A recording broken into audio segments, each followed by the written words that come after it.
Hey, Pardon My Take listeners, you can find every episode on Apple Podcasts and Spotify.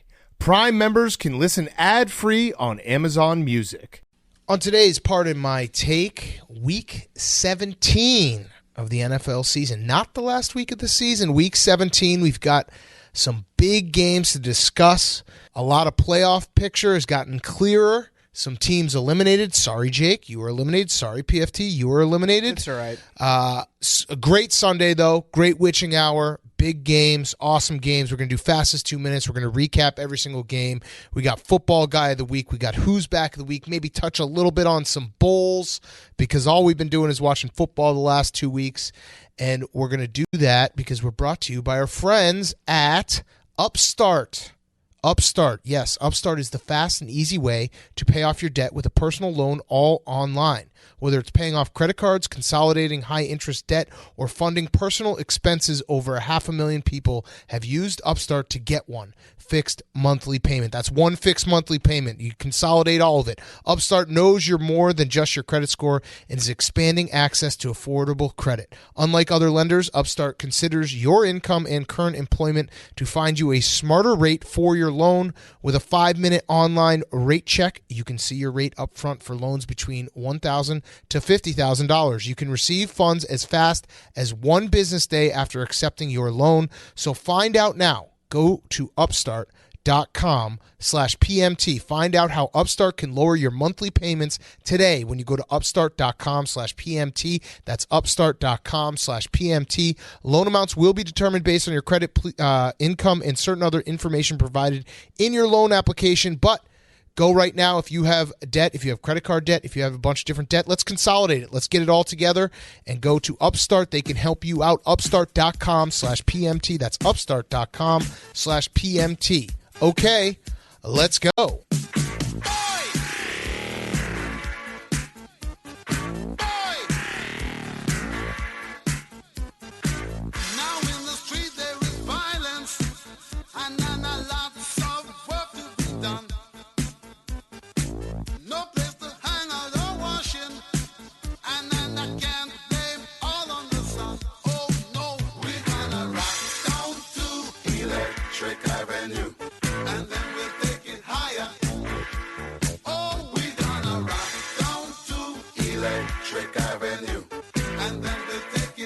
It's Pardon My Take, presented by Barstool Sports.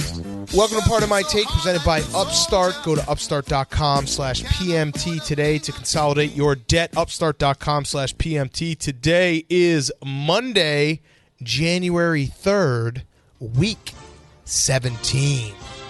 Whoop! Whoop! Whoop! We start in Cincinnati, where the chili-eating Bearcat fans look to lick their wounds as Bengals. It was Jamario Cart Chase who got a triple mushroom, scoring 3 times on Sunday. Pharrell Williams wore a big hat for the Chiefs offense, scoring twice. And in my estimation, the Chiefs are still the team to beat. That's cap boom. Clap along if you feel like the Chiefs now have C2.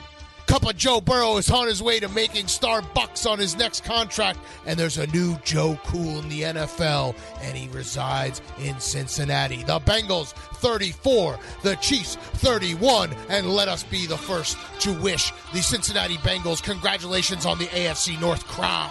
From Cincinnati over to Nashville, where Deontay George Foreman grilled the Dolphins defense and landed the knockout blow on their season. Tua turned the ball over. Looked like he was smoking PCP on this raining day. I didn't know you like to get wet. Ha! Come on, Jake. They're going to pull your blood, Jake. You've been smoking PCP. Bo, ill. In a touching tribute to his namesake university, Duke Johnson and the Dolphins drives looked like they were drunk. Titans now have the 1 seed. Huh? The Titans? Titans 34. The Dolphins 3. Up to the Meadowlands, and we kick it over to the singing duo, Bruce Arians and Antonio Brown. I really can't stay. AB, it's cold outside.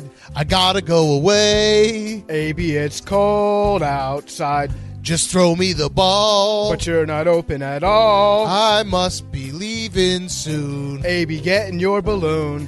AB, it's cold outside. The Bucs 28, the Jets 24. We were in great tune there. Nailed it, boom. In Indianapolis, where Hunter S. Thompson Renfro brought the fear and loathing from Las Vegas, it looked like the Colts were going to stay hot as Party Hilton hauled in an absolute dime from Carson Wentz. But Derek, baby, you can drive my car, had other plans as he took the Raiders down the field to set up the game-winning field goal from Dan, baby, you can also drive my Carlson. The Raiders get a huge win, 23-20. In Baltimore, where Odell Beckham stuck his fist into the ball pit of Chuck E. Cheese Clark as the defensive back had 2 interceptions and a touchdown. In a matchup of Sean John, only one coach had the clutch gene, and the Rams snatch a victory out of the jaws of defeat as Tyler Bluntly rolled up a big fat L. Rams 20, Ravens 29. Sticking in the DMV, where Boston Scott Hansen was the superior red zone option. Football team fans are saying, do you really want to Jalen Hurts me? Do you really want to make me cry? As the Eagles officially eliminated the Washington football team. Taylor Moon Heineke was looking very animated as he and Terry Troy McLaurin, who you might remember from such films as that sick catch in Week 1 against the Chargers and not being one of the guys that got into the fight on the sideline last week, tried their best in a losing effort. Eagles, 20. Washington football team, 16. In Dallas, where Antoine Wesley Snipes felt at home with no state income tax, hitting pay dirt twice. The Cowboys' offense continues to be rocky, but believers will wait to see how Kodak Prescott and his receivers develop. Chris Banjo turned Dallas into a bunch of soggy-bottom boys as Mike McCarthy remains the man of constant sorrow. Don't jump off that Cliff Kingsbury just yet, Cardinals fans. Arizona is back, 25-22. Whoop! Whoop! Out in Seattle for Russell Wilson's last home game as a Seahawk, and DK Metcalf came one short of his personal record, scoring 3 times in an hour. Ahmad Rashad Penny had the inside stuff, running it between the tackles for 170 yards. All right, we're amen. Amen. I want to amen with you. As St. Brown led the Detroit Zions with 2 scores, reminding Lions fans everything's going to be all right. Seahawks, 51. The Lions, 49. In Southern California, Stone Cold Steve Austin Eckler and Andre the Giant Roberts formed a tag team to stun and suplex the Broncos. To end the first half, Scranton McManus had the office buzzing when he hit a 61-yard field goal. Meanwhile, Mike Williams took a tour de Los Angeles and pedaled into the end zone in the fourth quarter. But Noah Fant scored a touchdown for the 4th Times New Roman this season and thought to himself, what the hell, Vitica? We still lost by 21 points? Huh? Chargers 34. Broncos 13. Great job, Jake. I didn't know you like to get wet. Mike Williams is a classic. Standing on a corner, Jameis Winston down in NOLA. Such a fine sight to see. Blake it easy. Blake it easy. Why the fuck you starting Taysom? Sean Payton's crazy. Saints go marching, 18-10. That was by far our worst singing. Okay, week 17 in the books. What a week it was. We're watching right now Sean Mannion and the Minnesota Vikings sadly end their season in Lambeau. Just kind of quietly sitting down in the cold and just letting the Green Bay Packers wash over them. Yeah, it's a very sad ending to a great week 17 for the Vikings because Sean Mannion, he's a guy that I recognize his name. When I said, who's starting for the Vikings tonight, you're like, Sean Mannion. I was like, oh, that's nice. Yeah, because he was on the Rams for a while, right? Yeah, right. He was backing up Blake. And Oregon State, correct?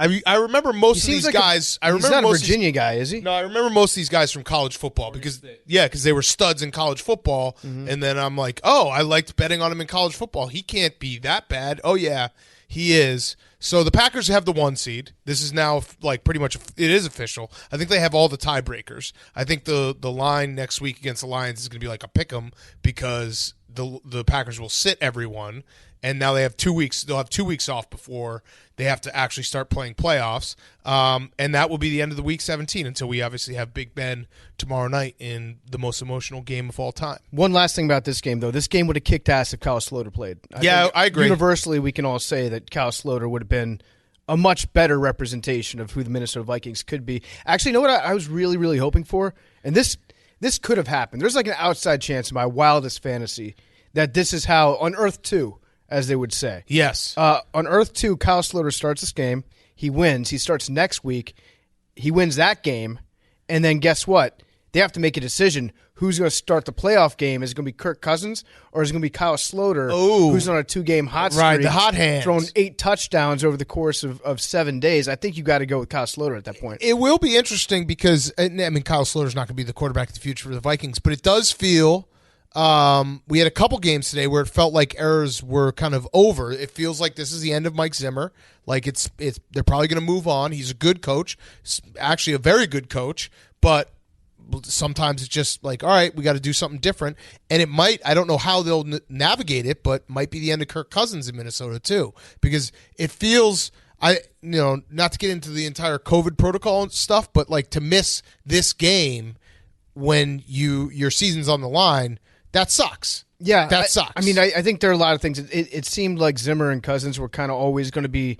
They had like a shotgun wedding where, at points, it seemed like Zimmer really, really did not want Kirk Cousins, at least at that price tag. It might have just been Mike Zimmer hating every quarterback and just being a defensive guy and not really care. He definitely did not like Kirk Cousins anymore because of the price tag that came along with him. But it always seemed like a thing with Zimmer where it was like, yeah, I guess I'll try to win with Kirk Cousins. I guess he's my guy. But he seemed like his guy, but he never seemed like his boy. Kirk Cousins is one of those guys that, everyone knows this person in their office or their school or whatever. They don't do anything specifically that makes you hate them. Just their existence bothers you. Like, I think that if you are in a facility with Kirk Cousins for multiple years, he never says anything bad. He's a nice guy. You can't actually say, like, oh, Kirk Cousins, like, oh, he fucked my wife, or oh, Kirk Cousins, like, you hear what he's bashing everyone behind their backs, or he's a fucking asshole. No, he's a nice guy. If you just look at him long enough, you're like, I don't like you, dude. He doesn't have any vices. That's the problem. Yeah. That's the problem. You can always tell. I always like a guy that's just riddled with faults. Well, he does have a vice. The way that he grills meat. Yeah, exactly. But no, his vice, grilling meat in the worst way possible. His vice is just that's a lack of not being a vice, is putting the foil down underneath. That's almost, I wouldn't consider that a vice. I think that's him trying too hard not to have a vice. But he also does wear socks and sandals, so that could be considered a vice because that's just like, I'm going to go out like this. He's the least accurate quarterback in NFL history on his gender reveals for his babies. That's true. That is true. So yeah, Kirk Cousins probably over in Minnesota. All right, before we get to the rest of Week 17, I am mad at you guys because we're now 3 days into the new year. How's your diet going? It's starting today as you're listening to this, but I'm mad because none of you have wished me a happy January. Oh, okay. So Dan Dockich has created January. Mm-hmm. It's January for Dan's. Okay, what do you do? We're going to read. Yell about participation trophies? Yeah, we're going to read, and we're going to be our best Dans. Okay. So watch out. It's January. But what's the difference between January and just New Year's resolutions? I don't really know. I just know that we have a month named after us, and I'm in. Okay. I haven't really actually followed up. Rules. Every time he tweets about it, I'm just like, I'm in. I don't even read the tweet. I'm in. Weight loss. Okay. No Check. alcohol except for wild card weekend. Nice. That's kind of what divisional round? He's probably going to the. He probably was expecting to go to the Colts game. Okay. Yeah. Read 5 books. Nope. That's too many That's books. Great. You read children's books, right? But January, you can't read 5 books. Okay. I'll read 1. Do something good for someone every day. All right. January. And then he added today, get healthy all month. Wait, we're adding stuff? He added today 11 hours ago. Jesus Christ. Walk your dog, skip dessert, get off your ASS, do something nice for someone All right, else. you know what? I'm out on January. Never mind. You guys did the right thing by not wishing me happy January. January is one of those things where it sounds good because it kind of rhymes. It rhymes. So that's the coolest part. It's like Tails Never Fails. Yeah, right. That's the only reason why I would ever go along with something like that. And it's just it's a month for dance. There's a tanning salon in my college town that would celebrate Tanuary. Okay. So that actually sounds. You guys want to do Tanuary? I'm probably out on tanning. Get some of that vitamin D. It's just one of those things that if you tan, there's just a lot of questions about like what. So where'd you go? It's like, oh, I didn't go anywhere. It's Tanuary. Yeah. Simple answer. You just stole January from me. No, Although I did rescind. You rescinded it, so I said we can open it up to something different. Yeah. All right. Let's talk some football because we had some great football. We're going to start, even though the lead story is Antonio Brown, which will be the second game, and we have the guy who picked him up, Hustle Hard, Danny Boy Hustle Hard? Danny Boy Hustle Hard. Danny Boy Hustle Hard. You know him. Who picked up Antonio Brown after he left MetLife Stadium. We have a phone call with him to get the scoop. No other podcast will do this. I can guarantee that. That will be story 2. Story 1 has to be the Cincinnati Bengals 34, the Kansas City Chiefs 31. The Bengals are your AFC North champions. Joe Burrow was incredible. Jamar Chase was incredible. They win the division at home against what was the 1 seed in the Chiefs and the team that everyone said, oh, here come the Chiefs. No one's going to beat them. An incredible game.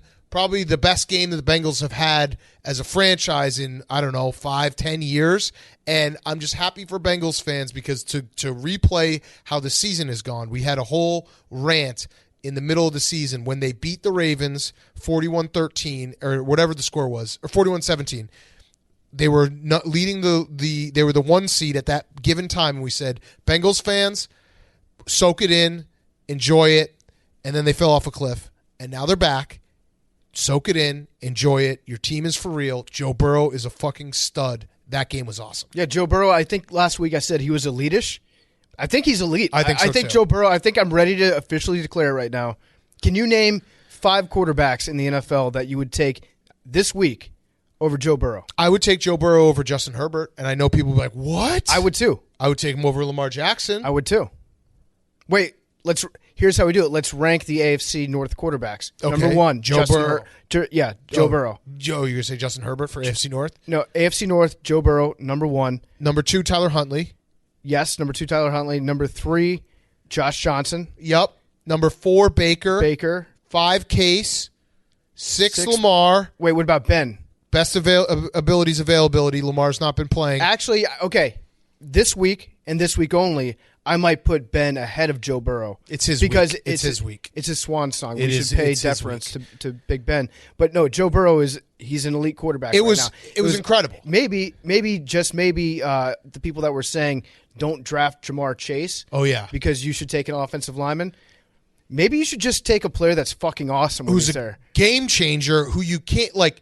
There are a handful of guys on offense in the NFL that wreck games. And Jamar Chase he had a little of a rookie wall that he hit there that he didn't have a lot of great games, but today was an enormous game at home and he fucking delivered. And he was making crazy, even like the touchdown catches are crazy, but like even that he had like a 9-yard catch after the run. It was a play in maybe the second quarter, 21-7. Like, didn't really mean anything, but it shows you the type of player he is, that, like, he will always get those extra yards, and he's so hard to bring down. He's so fast and shifty. He's awesome. There was one catch that he had where I was like, okay, now I really like this guy. It was like a 40-yard catch, maybe 35-yard catch, and after he brought it in, he did the thing where he just kind of held his arm out and palmed the ball to keep it away from the defender and kept moving downfield. It looked like somebody's uncle playing against their nephew in pool basketball. Yes. Where they're just like holding the ball away and being like, come on, yeah, all you guys try to swarm me.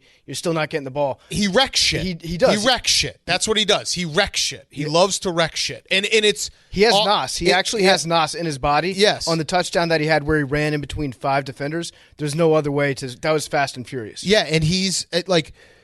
The Bengals are not a complete team. I think they're still probably like an off season away from being like true contenders, but they have everything in place right now. Like to know that you have Joe Burrow and Jamar Chase, and I mean we said it last week, T. Higgins is under 23 as well. It's crazy how good they could be for a long period of time now, and the feeling of we have our guy and he's so good. And it's like, I mean, Joe Burrow, it's hard to fully explain why he is like elite and why I would take him over those other guys. But if you just watch him for a game, especially a game like today where he was on, and the amount of like sacks he gets out of, the ability to shift around the pocket and make big-time throws.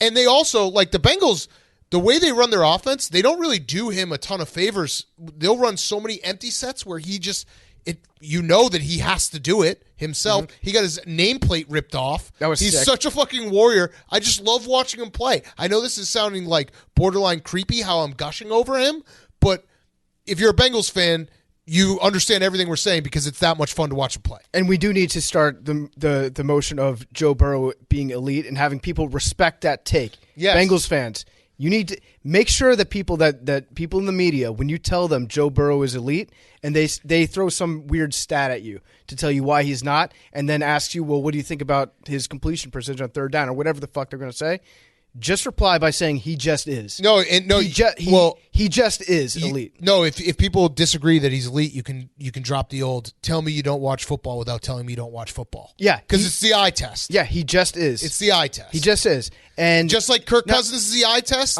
like you can look at his numbers and be like, oh my God, he's incredible. The eye test does not lie when you're judging these type of quarterbacks. Well, also, and Joe Burrow passes that. Also, he plays a very significant part in football. We need to come to terms with that. Things don't just happen all the time. Is there any other quarterback that would have gotten his nameplate ripped off his back and then gone on to beat the best team in the NFL? No, that only happens to quarterbacks who are going to end up being great. Now, all the gushing that we just did, is he hurt? No, he got his foot stepped on. And that was bad. Like at the end, I don't really understand. I liked their aggressiveness. It was a very weird ending because the Chiefs should have let the Bengals score, but then they didn't let them score, and they got stuck in a position where it's like, well, now we have to try to stop them.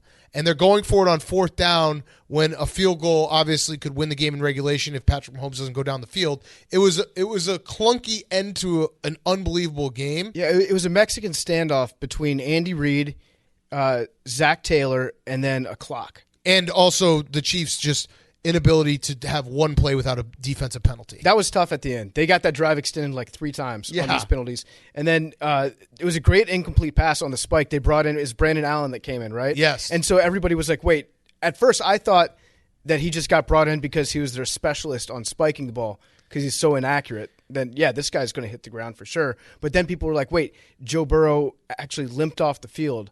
I saw the replay. He got stepped on as he was falling down. Oh, wait, Jake's, hold on. By the way, we're in our other studio because our real studio is broken still. So we'll be back there on Wednesday, but that's why if you're watching this on YouTube, you're like, where the fuck are these guys? We're in the radio studio. Jake. He appears to be fine. Okay. They're downplaying it.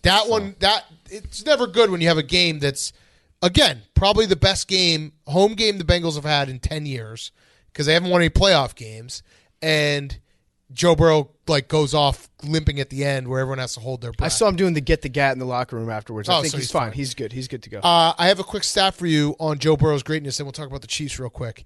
Joe Burrow, the second quarterback all time to go 450 yards, 4 touchdowns, back-to-back weeks. The other quarterback?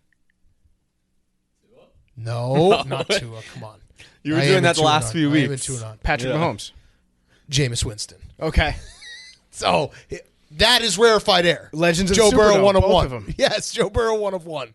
All right, so the Chiefs, they lose the 1 seed most likely. The Titans now just have to beat the Texans week 18 to seal the 1 seed because remember the Titans kicked the shit out of the Chiefs before the Chiefs went on their big long winning streak. There's 2 ways to look at this. One, the optimistic way. Choose your own adventure, Chiefs fans. Oh, well, we needed one of these games before the playoffs.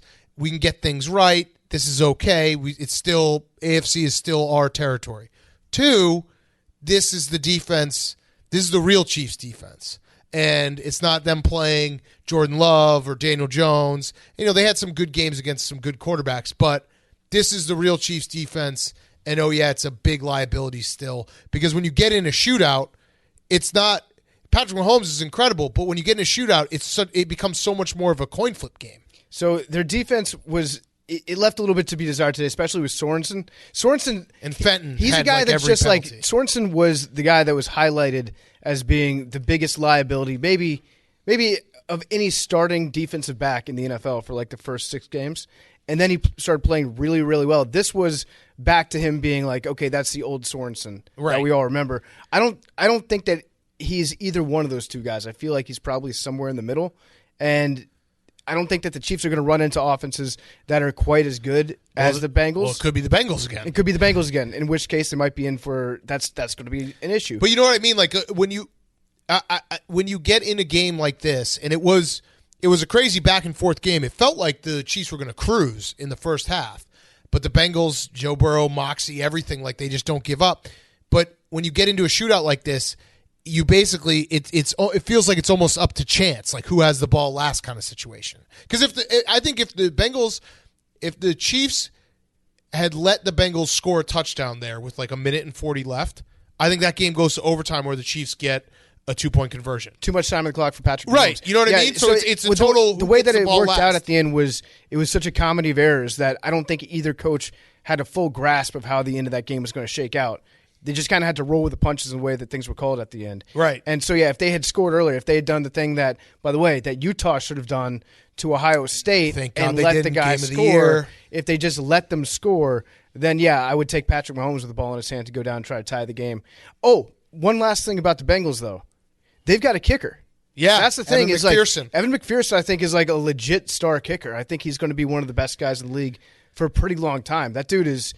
He's pretty clutch. Yeah. So Bengals fans, enjoy it. This is a hell of a Monday for you. You clinch the AFC North. You have a team that like I said, I don't know. The Bengals defense at times leaves a little bit to desired, and they have had times where their offense is not the Bengals still lost to the Bears this season, which seems crazy to just say.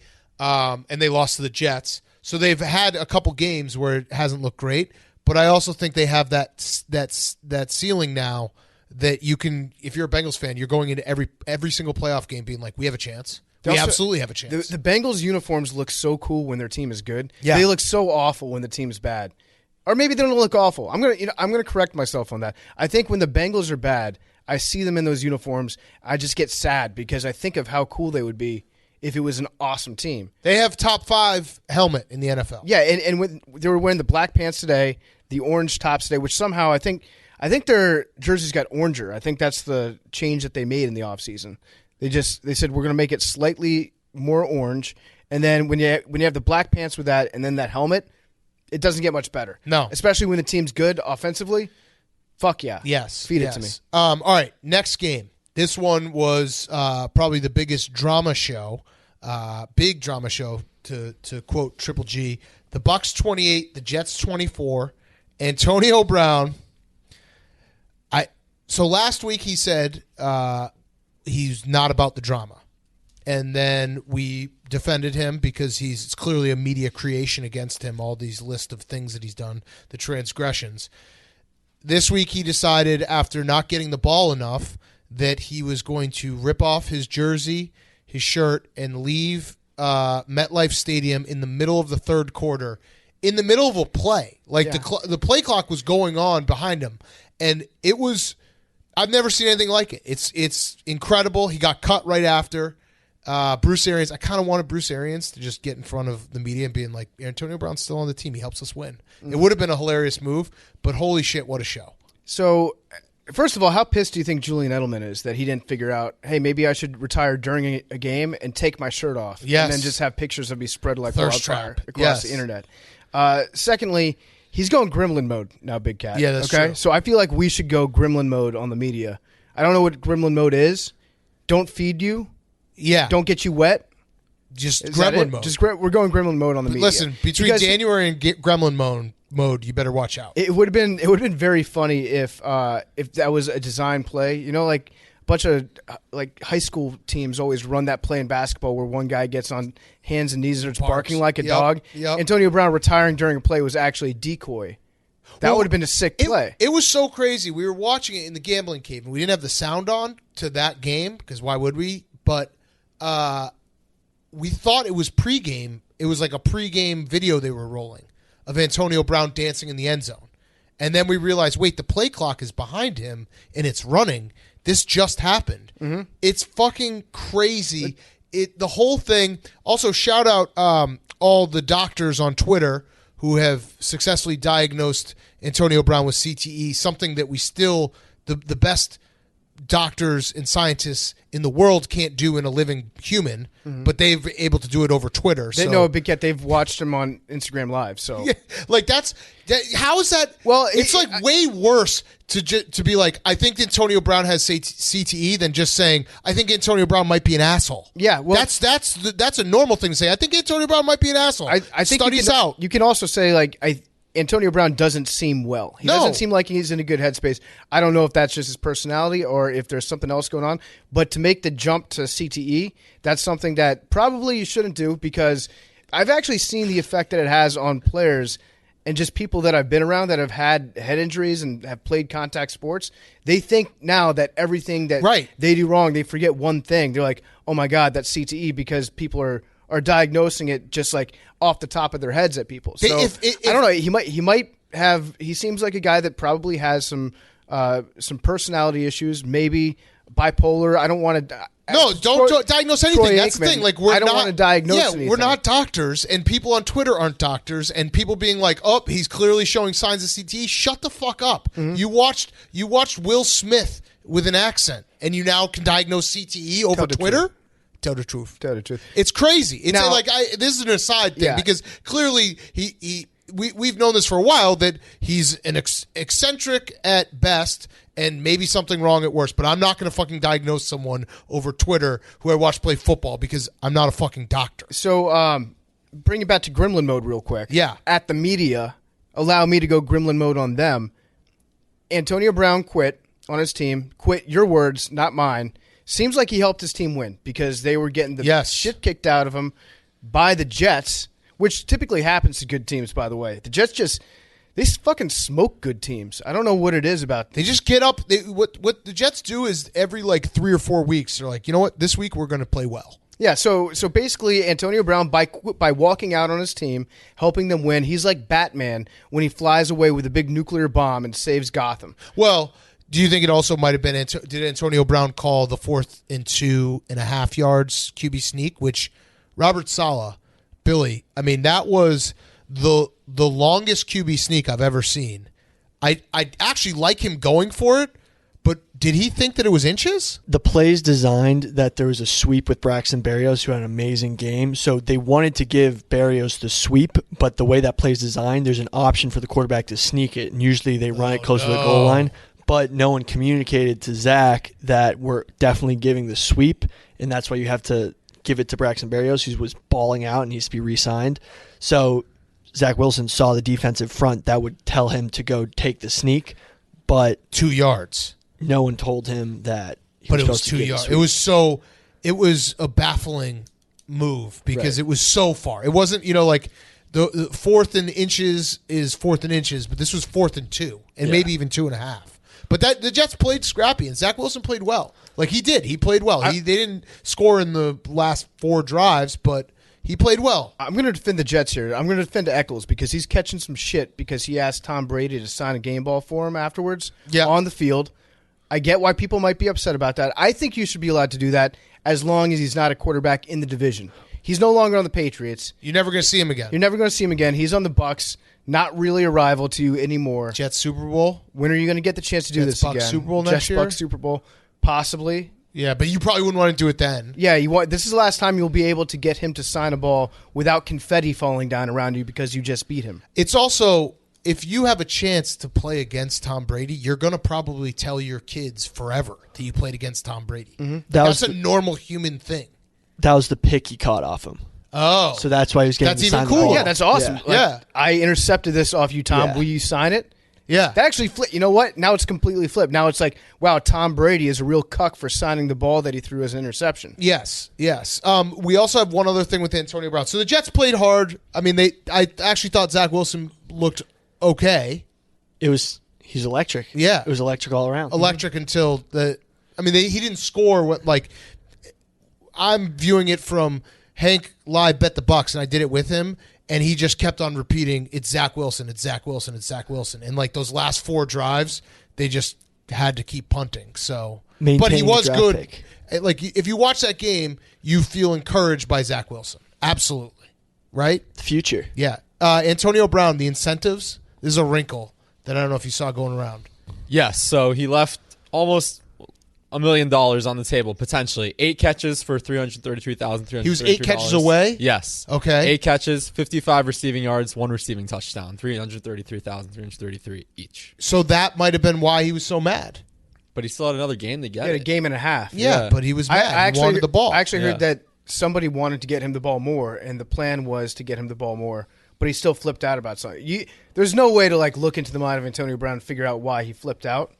Yeah. And personally, I've been afflicted because I had an insane touchdown prop parlay, and everything hit except Antonio Brown because he left the game. Also, he missed games because of his COVID card. So right. It's kind of not really all of the coach's fault. Do you think the fake vaccine is actually bad for your mental state? The fake card? Yeah. Faking getting it is actually bad. No, I actually think didn't he just get vaccinated? Oh, he did? Antonio Brown wasn't flipping out like this until he got the shot, right, Billy? Billy? I got Billy going down the rabbit hole. I love it. Yeah, he actually said he's big mad. He said, "Yeah, I'm big mad, making a difference." That's what the M, the A, and the D stand for. Oh, nice. So he's gremlin mode, and he's making a difference. It was crazy. We'll never see anything like that. It was great. He rage quit. I've never seen a player like Vontae Davis quit, but he quit at halftime, and he just retired. He was like, you know what? Game's not for me anymore. It's not worth it. I'm out.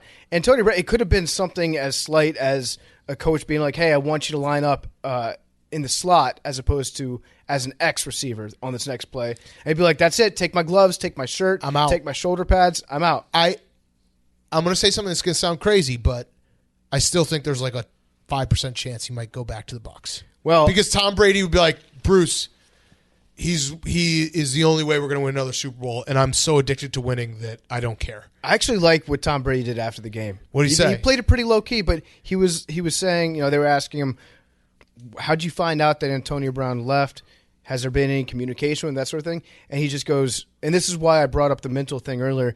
He just said, we're all trying to get Antonio the help that he needs, and that he's Hank could probably pull it up or tell me, because I'm sure that you're much more into what Tom Brady has been saying word for word than I am. But he basically said, we need to support Tom Brady, or we need to support Antonio Brown. We need to make sure that he's doing well, and everybody out there just be nice to him and try to help him out if you can. Okay, so we'll be nice.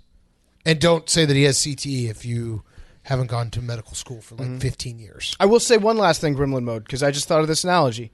You remember the Titans? Ryan Gosling takes himself out. His team wins. Everybody's like, wow, Ryan Gosling, great player, great teammate. Antonio Brown takes himself out. His team wins. Yep. And we're throwing sticks and stones at him. Yep, that's true. All right, so before I had one last thing. Before we get to, we have the guy who picked up Antonio Brown after the game, Danny Boy Hustle Hard. Great name. I just wanted to give a shout out.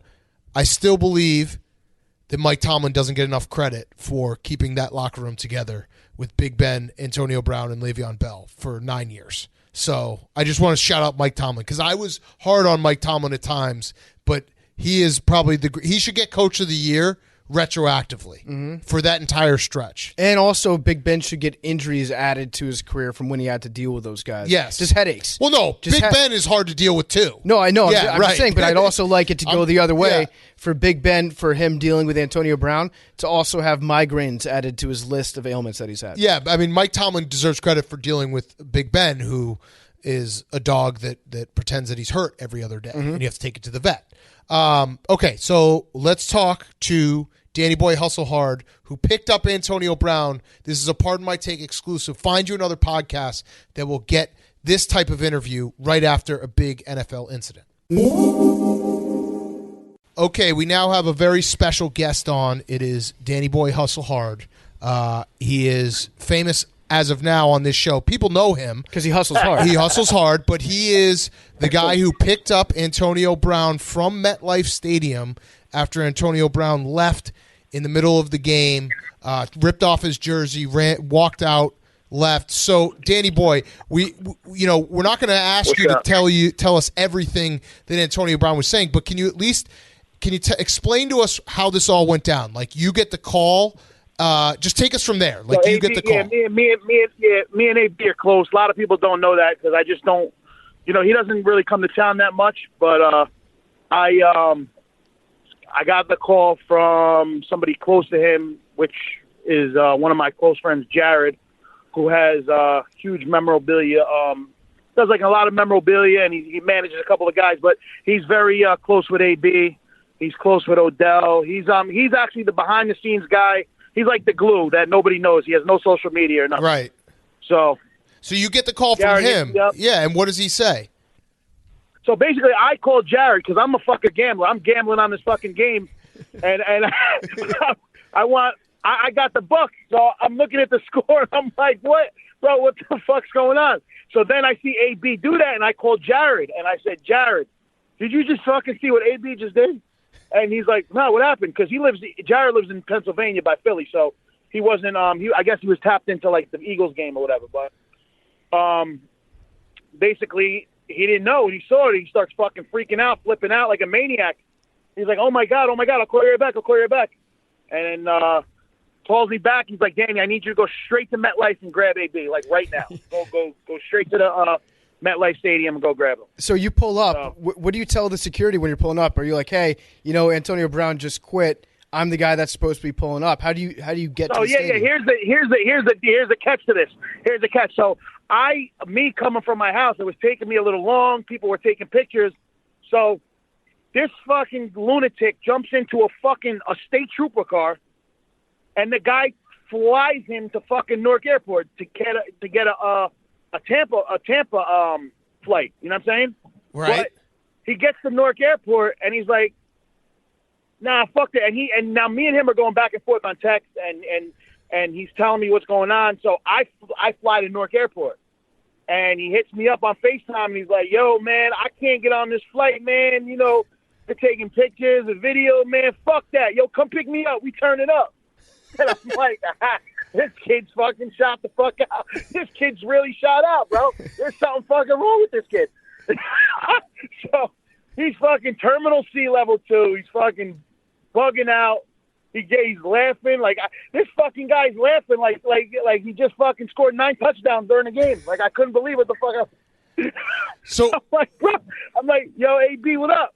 And he got in the car and we were gone. You know what I'm saying? So when he's in the car, is he just like, yo, that was pretty crazy, or was he it was just normal, regular day? Like, yeah, bro, I just left. Bro. If you would have saw him, you would have thought his fucking girl just gave birth to a fucking baby. Like he was in such a happy mood, but you could tell like he was like in not a bad mood, but maybe he was like a little disappointed, but he was trying not to let it get to him. Mm-hmm. Well, it's got to be nice to quit your job. No matter what, it's cool to quit your job. Best feeling in the world. Here's the deal. He wasn't really signed. Yeah, he's not signed for like a fucking $30-40 million contract. You know what I'm saying? So, I mean, AB's got money, so he really doesn't care about whatever's going on. Whatever he's signed for, whatever. But not that he doesn't care about. I don't want to say he doesn't care about it, but it's more like he really didn't give a fuck. To be honest with you, you know what I'm saying? So when he got in the car, I flew to the airport because I know AB personally, and I know he's a fucking lunatic, and I don't want him getting locked up at the airport. So I was already on my way over there, bro. So you pick him up, you get him in the car. He seems to be in a pretty happy mood. Did he give you any indication whatsoever of what it was that made him make the decision to just throw his shirt and his gloves? Well, here's the deal. They were down. I'll be honest with you. They were down 24-10 or whatever the score was, and he wasn't getting the ball. You know what I'm saying? So. And what really set him off, I think the coach or somebody on the sideline, it was a coach, said something to him, and that really just flipped his fucking top. You know what I'm saying? That's 100% fact. Yeah. I don't know if the coach said he was going to bench him. I don't know what was said because I wasn't there, but I know that something was said, and that just made him flip his top because if you watch the game, Gronk was getting the ball the whole time. You know what I'm saying? Yeah. So, that's true. The I guess my last question is, so he got cut like right after the game. Was he in your car when he got officially cut, or did he know like this is it? This is not. He was in my car the whole time. After I picked him up, me and him were in the car for like I don't know, like a good 2 hours. We were just driving around, went to the city. You know what I'm saying? We went to the city and just try to get that shit off his mind. And I mean, not that it was going to get off his mind right away, but try to get that shit off his mind and put him in a better place. And me and AB, like we fuck with each other. So I mean. He kept saying he was FaceTiming all his people like, yo, man, Danny picked me up, damn, man, he always puts me in a better mood and shit, man. Fuck these folks, you know what I'm saying? But he put a post up in the car. He was even asking me, like, yo, what you want me to, is this a good picture? Is that a good picture? Uh-huh. And then he's like, and he wanted to go on Instagram Live. And I loves that, yeah. Like, no. Yes. No shot, bro. So Instagram Live, and then his manager was on the phone. Was like, "Don't do that." His manager was like, "Don't even attempt to do that." Yeah. And then he was like, "Nah, I'm just fucking around. I ain't doing that." You know what I'm saying? But so is he going back to Florida tonight, or is he chilling in New York? He is chilling, bro. Chilling in New York. I don't know what his plans are, but he's in New York. He's in New York now. I don't know what his plans are. We're gonna do dinner probably a little later and nice. See what's going on. Now I lied. I have one last question. This is actually a very important question because we went through the list of things that Antonio Brown, Steelers fan, made a list of like his transgressions, and there was a very important one that was highlighted when he farted on his doctor. You've driven him around before. Has he ever farted in the car with the windows up? I'll tell you what, bro. I drive a lot of these guys, and they're healthy guys, right? And the healthier that you are, the nastier the fucking fart smells. It's a fact. So no, it's a fact. It is a fact, bro. Bro, listen, Saquon is my brother, bro. Shep is my brother, bro. Let me tell you something about Sterling Shepard. You do not want to be in the car when that man farts. It's like a fucking It's like chemical warfare. It's probably worse than COVID. It's worse, bro. It's worse. Wait, I saw on your profile on Instagram that one of the guys that you drive around is Brooks Koepka. He's a friend of ours. I know that Brooks he's a very healthy guy too. Has he ever farted in the car with you? Brooks has definitely 1,000% farted in the car. And it's funny you bring Brooks up because me and him were on text the whole time as the shit was going on. And he's like, Danny, no shot you got AB in the car. No shot. He's like, I'll bet you $1,000 he's not getting on that flight. And I was like, yup, you won, bro. Me and Brooks are really, really close. That's my dog, bro. Yeah, he's the best. I also saw a tweet from Brooks saying about this same time that he guarantees that AB is going to fight a Paul brother at some point. Did AB mention anything about doing celebrity boxing? I don't know, man. I don't know what goes through AB's head, bro. Well, we're supposed to go out to a fancy restaurant, so we might show up at fucking Subway for a fucking ham, salami, and cheese sandwich, bro. Hey, the kid's off the wall, bro. That's good. Come by the studio if you guys don't have anything else going on. Yeah. We're going to be here all night. Nah, AB is just he's a different. So AB is a different kind of guy, but he's one of the greatest people you ever want to know because he's fucking hilarious. And if he likes you, he's a loyal person. He's just like Odell. Same thing. Odell gets a bad rap, but Odell is one of the fucking most genuine. I could call him right now and get $100,000 in 2 seconds. That's the kind of guy he is, bro. Well, hard. Yeah. Danny, thank you very much for calling in. We appreciate it. And anytime, stay safe. Anytime. Yeah, stay safe out there with the chemical warfare in your car. Yeah. Thank you, fellas. I'll see you guys later, bro. All right, see you, man. Later, man. Thank you to Danny Boy Hustle Hard. And I don't know where the Antonio. He's never going to play again in the NFL, correct? I don't know. I don't think you understand how quickly Antonio Brown goes through his money. Yeah, but I think it's the other teams. I think teams. It's hard. It will be hard for a team to sell this. Now that Al Davis is no longer with us, it's going to be tough. I'm not saying that he doesn't want to play again in the NFL. He probably will. I don't know if another team is going to say, let's take another chance on Antonio Brown.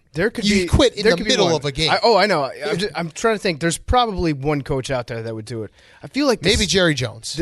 The Saints might take a chance on a guy like that. Well, they not have Michael year. Thomas. Not this year. But they need somebody to fill the Michael Thomas. Yeah, at least Antonio Brown had the decency to quit in front of everyone's face, unlike Michael Thomas. Mm-hmm. Where's he been? That was mean. Yeah. But have we ever heard anything from He's still injured. He's still injured? He's still injured, okay. yeah. All right.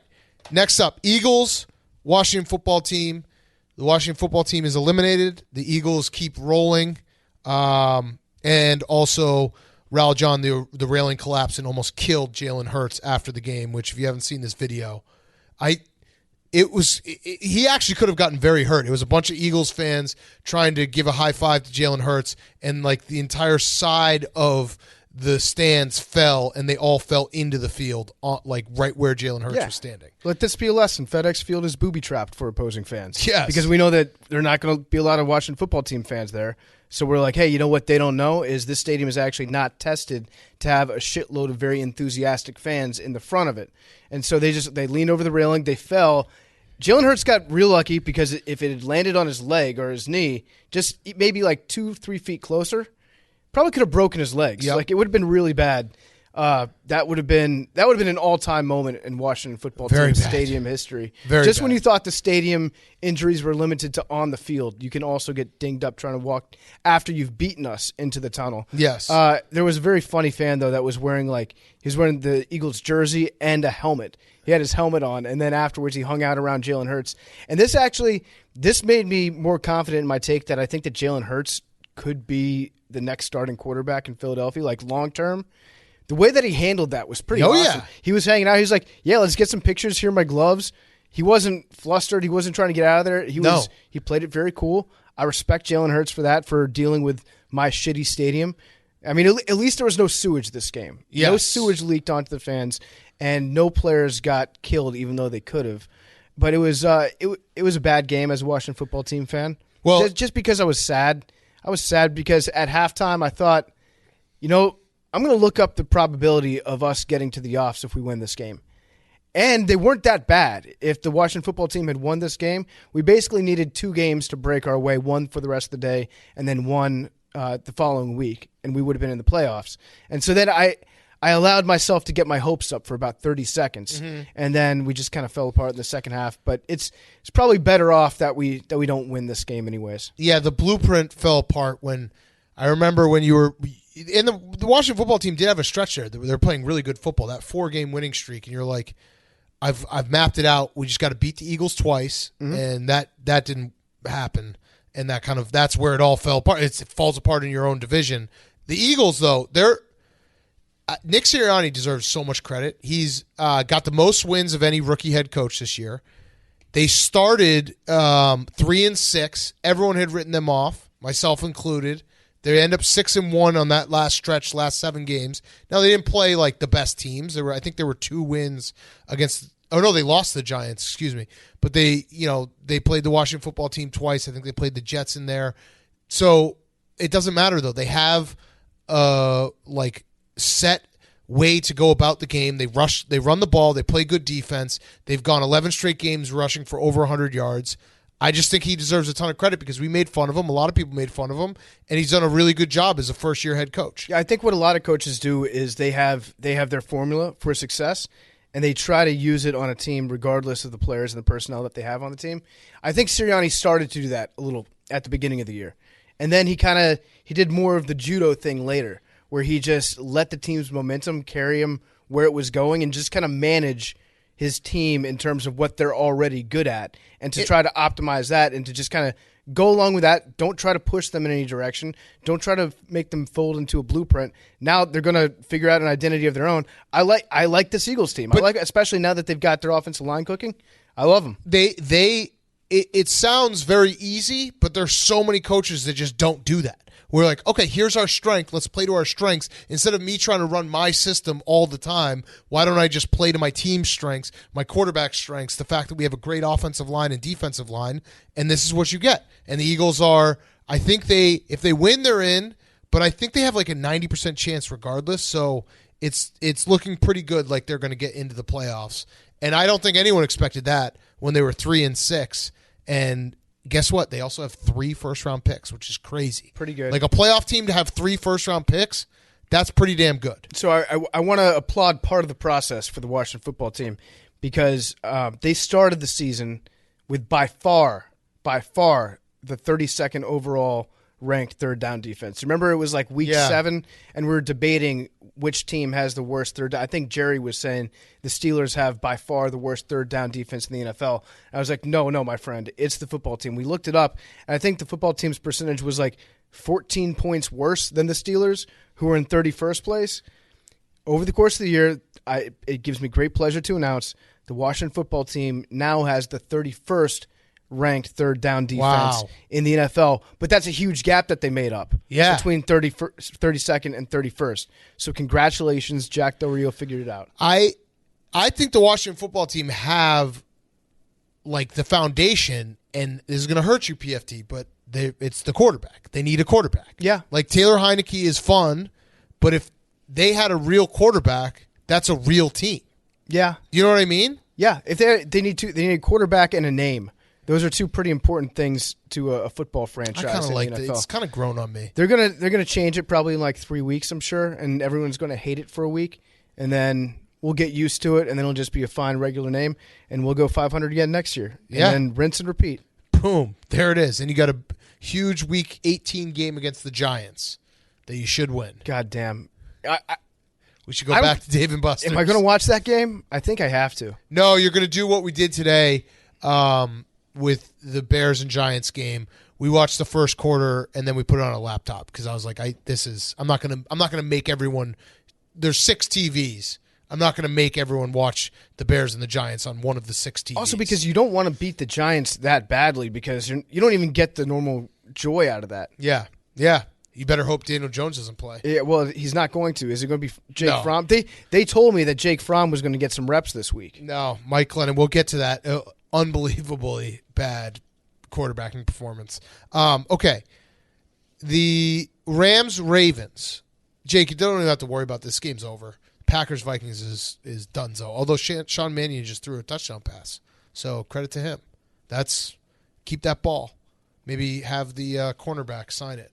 Just be like, I threw a touchdown pass on your ass. Ability to see one of the Jets go into the stands and try to rip the ball out of the hands of like a 5-year-old. I was trying to figure out what was going on with that. I'm telling you what's going on with it is that a 5-year-old got gifted a touchdown ball. And they didn't want it? And then a player from the Jets leapt into the stands, tried to grab it out of the 5-year-old's hands. The best part is the 5-year-old has tremendous ball security, and the Jets player couldn't even strip a 5-year-old. Oh, no.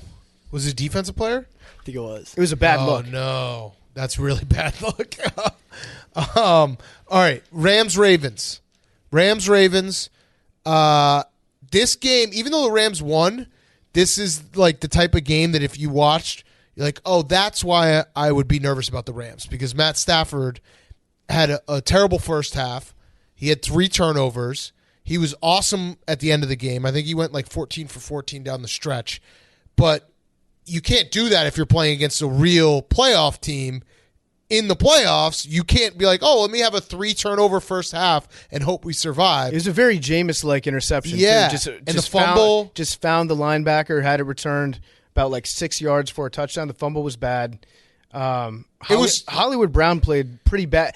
Matter of fact, I feel like this entire offseason we should take away Hollywood's nickname. Oh, okay. It should last until next preseason. We'll give it back to him if he makes a good catch because this was a stinker of a game. I like it. Yeah, but this game, even though the Rams won and they deserve credit for like gutting out a win, and Odell Beckham is absolutely a game changer. That catch he made on 4th and 5 when he had a defender like draped all over him and Matt Stafford threw it a million miles an hour. That was an insane catch. He is like, we've made our jokes about Odell Beckham, but he is an absolute difference maker. And I just watched that game. I was like, Rams, you basically live and die with, is Matt Stafford going to wake up and have a bad game? Yes. Is he going to wake up and just be Lions Matt Stafford versus what we saw for a few weeks this year with the Rams when he was like lighting the world on fire? So it's going to be a question of the matchup that the Rams get in the playoffs because there are a lot of teams in the NFC that I actually think their style kind of matches up pretty well against, where they can get away with being a little candy ass and being a little finesse, as Julian Edelman puts it. But there's a chance that they would have to play either the Eagles or the 49ers in the first round. I think the 49ers kicked the shit out of them. Well, Kyle Shanahan owns Sean McVay, yeah. And Sean McVay, also just their style of play. Yep. I think the Eagles could kick the shit out of the Rams in the playoffs. Yeah, I mean, it's just, you watch them, and they have all the talent in the world, and Von Miller, I think, had 2 sacks today, and their defense is playing well, but Matt Stafford, if he just wakes up on the wrong side of the bed, you're fucked. That's kind of like the Matt Stafford. You're just rolling the dice. And can he do it 4 games in a row to win a Super Bowl? I don't know. Maybe. Yeah. Probably not. Probably not. Probably not. But he's probably going to – I think if he doesn't get matched up against one of those two teams, I don't know what the potential matchups do look like. There are a lot of teams that are higher seeded in the NFC that I think that the Rams match up better against than those at the lower. But it comes down to, like, we've seen it a few times. You remember the Titans game where it's like, if Matt Stafford's just going to decide today's the day I'm going to throw a pick six, you're going to lose in the playoffs. Yeah. You just are. And it's just the Ravens have been decimated by injury. They've completely fallen off a cliff. They've lost 5 straight. They went from 8-3 to 8-8. And it's weird because the Ravens have a season where everything fell apart, but you still are like feeling good about the future because you have John Harbaugh and you have Lamar Jackson and you have like a good core. And if guys just come back from injuries, you'll be okay. But it's got to be like disappointing if you go back to, I don't know, early November when we all thought, oh, the Ravens are one of the teams in the AFC that absolutely can get to the Super Bowl. In spin zone for the Ravens fans out there, you figured out how to lose a game by 1 or 2 points. That didn't come down to a 2-point conversion on the end. And you have Tyler Huntley as your backup. So Lamar Jackson, like if you could do a lot worse. Like that actually is a really great thing the Ravens found out, that they feel comfortable going into next year, that they have. He's what I was told RG3 would be for the Ravens. Yeah, he's the backup that can keep things together if Lamar Jackson goes out. He's also even good, though he hasn't won a ton of games. The funny thing is, I still think he's good. Like, no, I do too. We're eyeball guys. Yes. And the funny thing is, by having Tyler Huntley on your own team, he's probably the best scout team Lamar Jackson of any other player in the NFL right now. So you got Lamar Jackson and his clone. Can some Ravens fan explain to me why? I saw there were Lamar Jackson, they had trotted him out for practice and his ankle was just not okay. Their field turf was like yellow. It was like cardboard color. What was it? It was dirt. I think it's the kind of grass they use on there.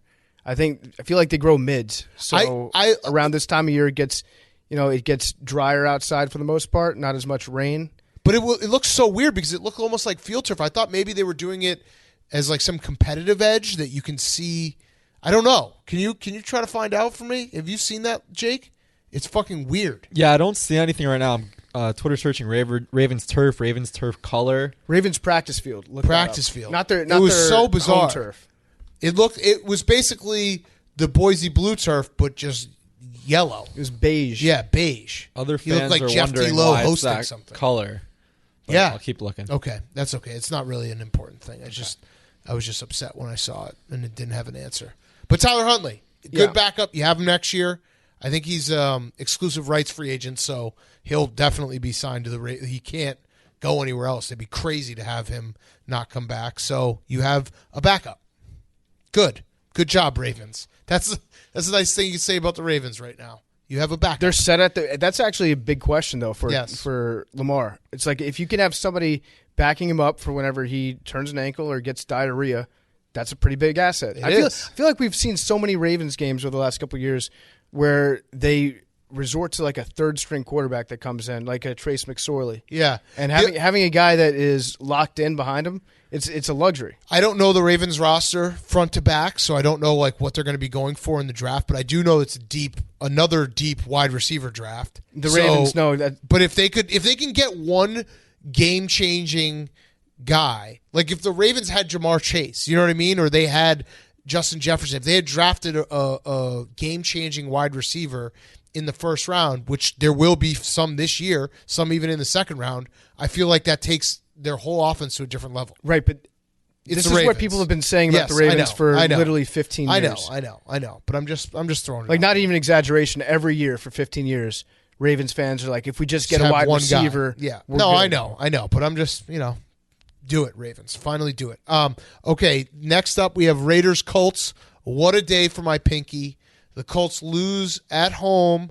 They get back. They now have to win Week 18, which they will because they're playing the Jaguars. So they're going to be in the playoffs still. But they lose the AFC South. They also lose seeding. They might end up being like the 6th or 7th seed now.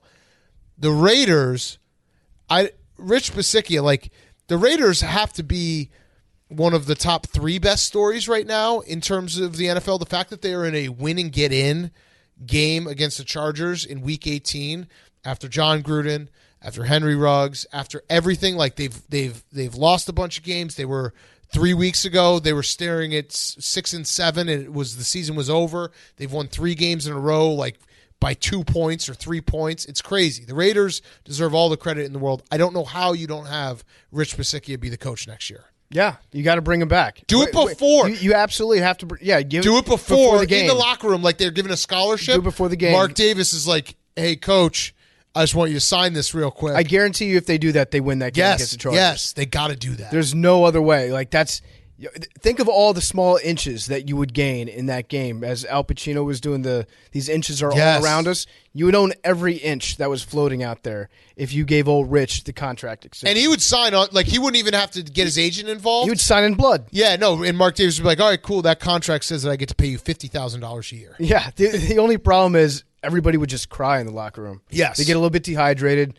Derek Carr's mascara would be running all over his face. It would be a bad scene, but that's actually a brilliant thing that the Raiders should do, because I don't think that you're going to find any coach out there that has the pulse of that locker room like Rich does. And he's got him on the cusp. Like, I hope they make this a Sunday Night Football game. I assume they will. They got to, yeah. Yeah, they just a win, a true win and get in Las Vegas Sunday night. I'm just calling it right now. Week 18, Chargers at Raiders. That's fucking awesome. Yeah, it's going to be great. And I was hoping that we'd get to see Sam Ehlinger today.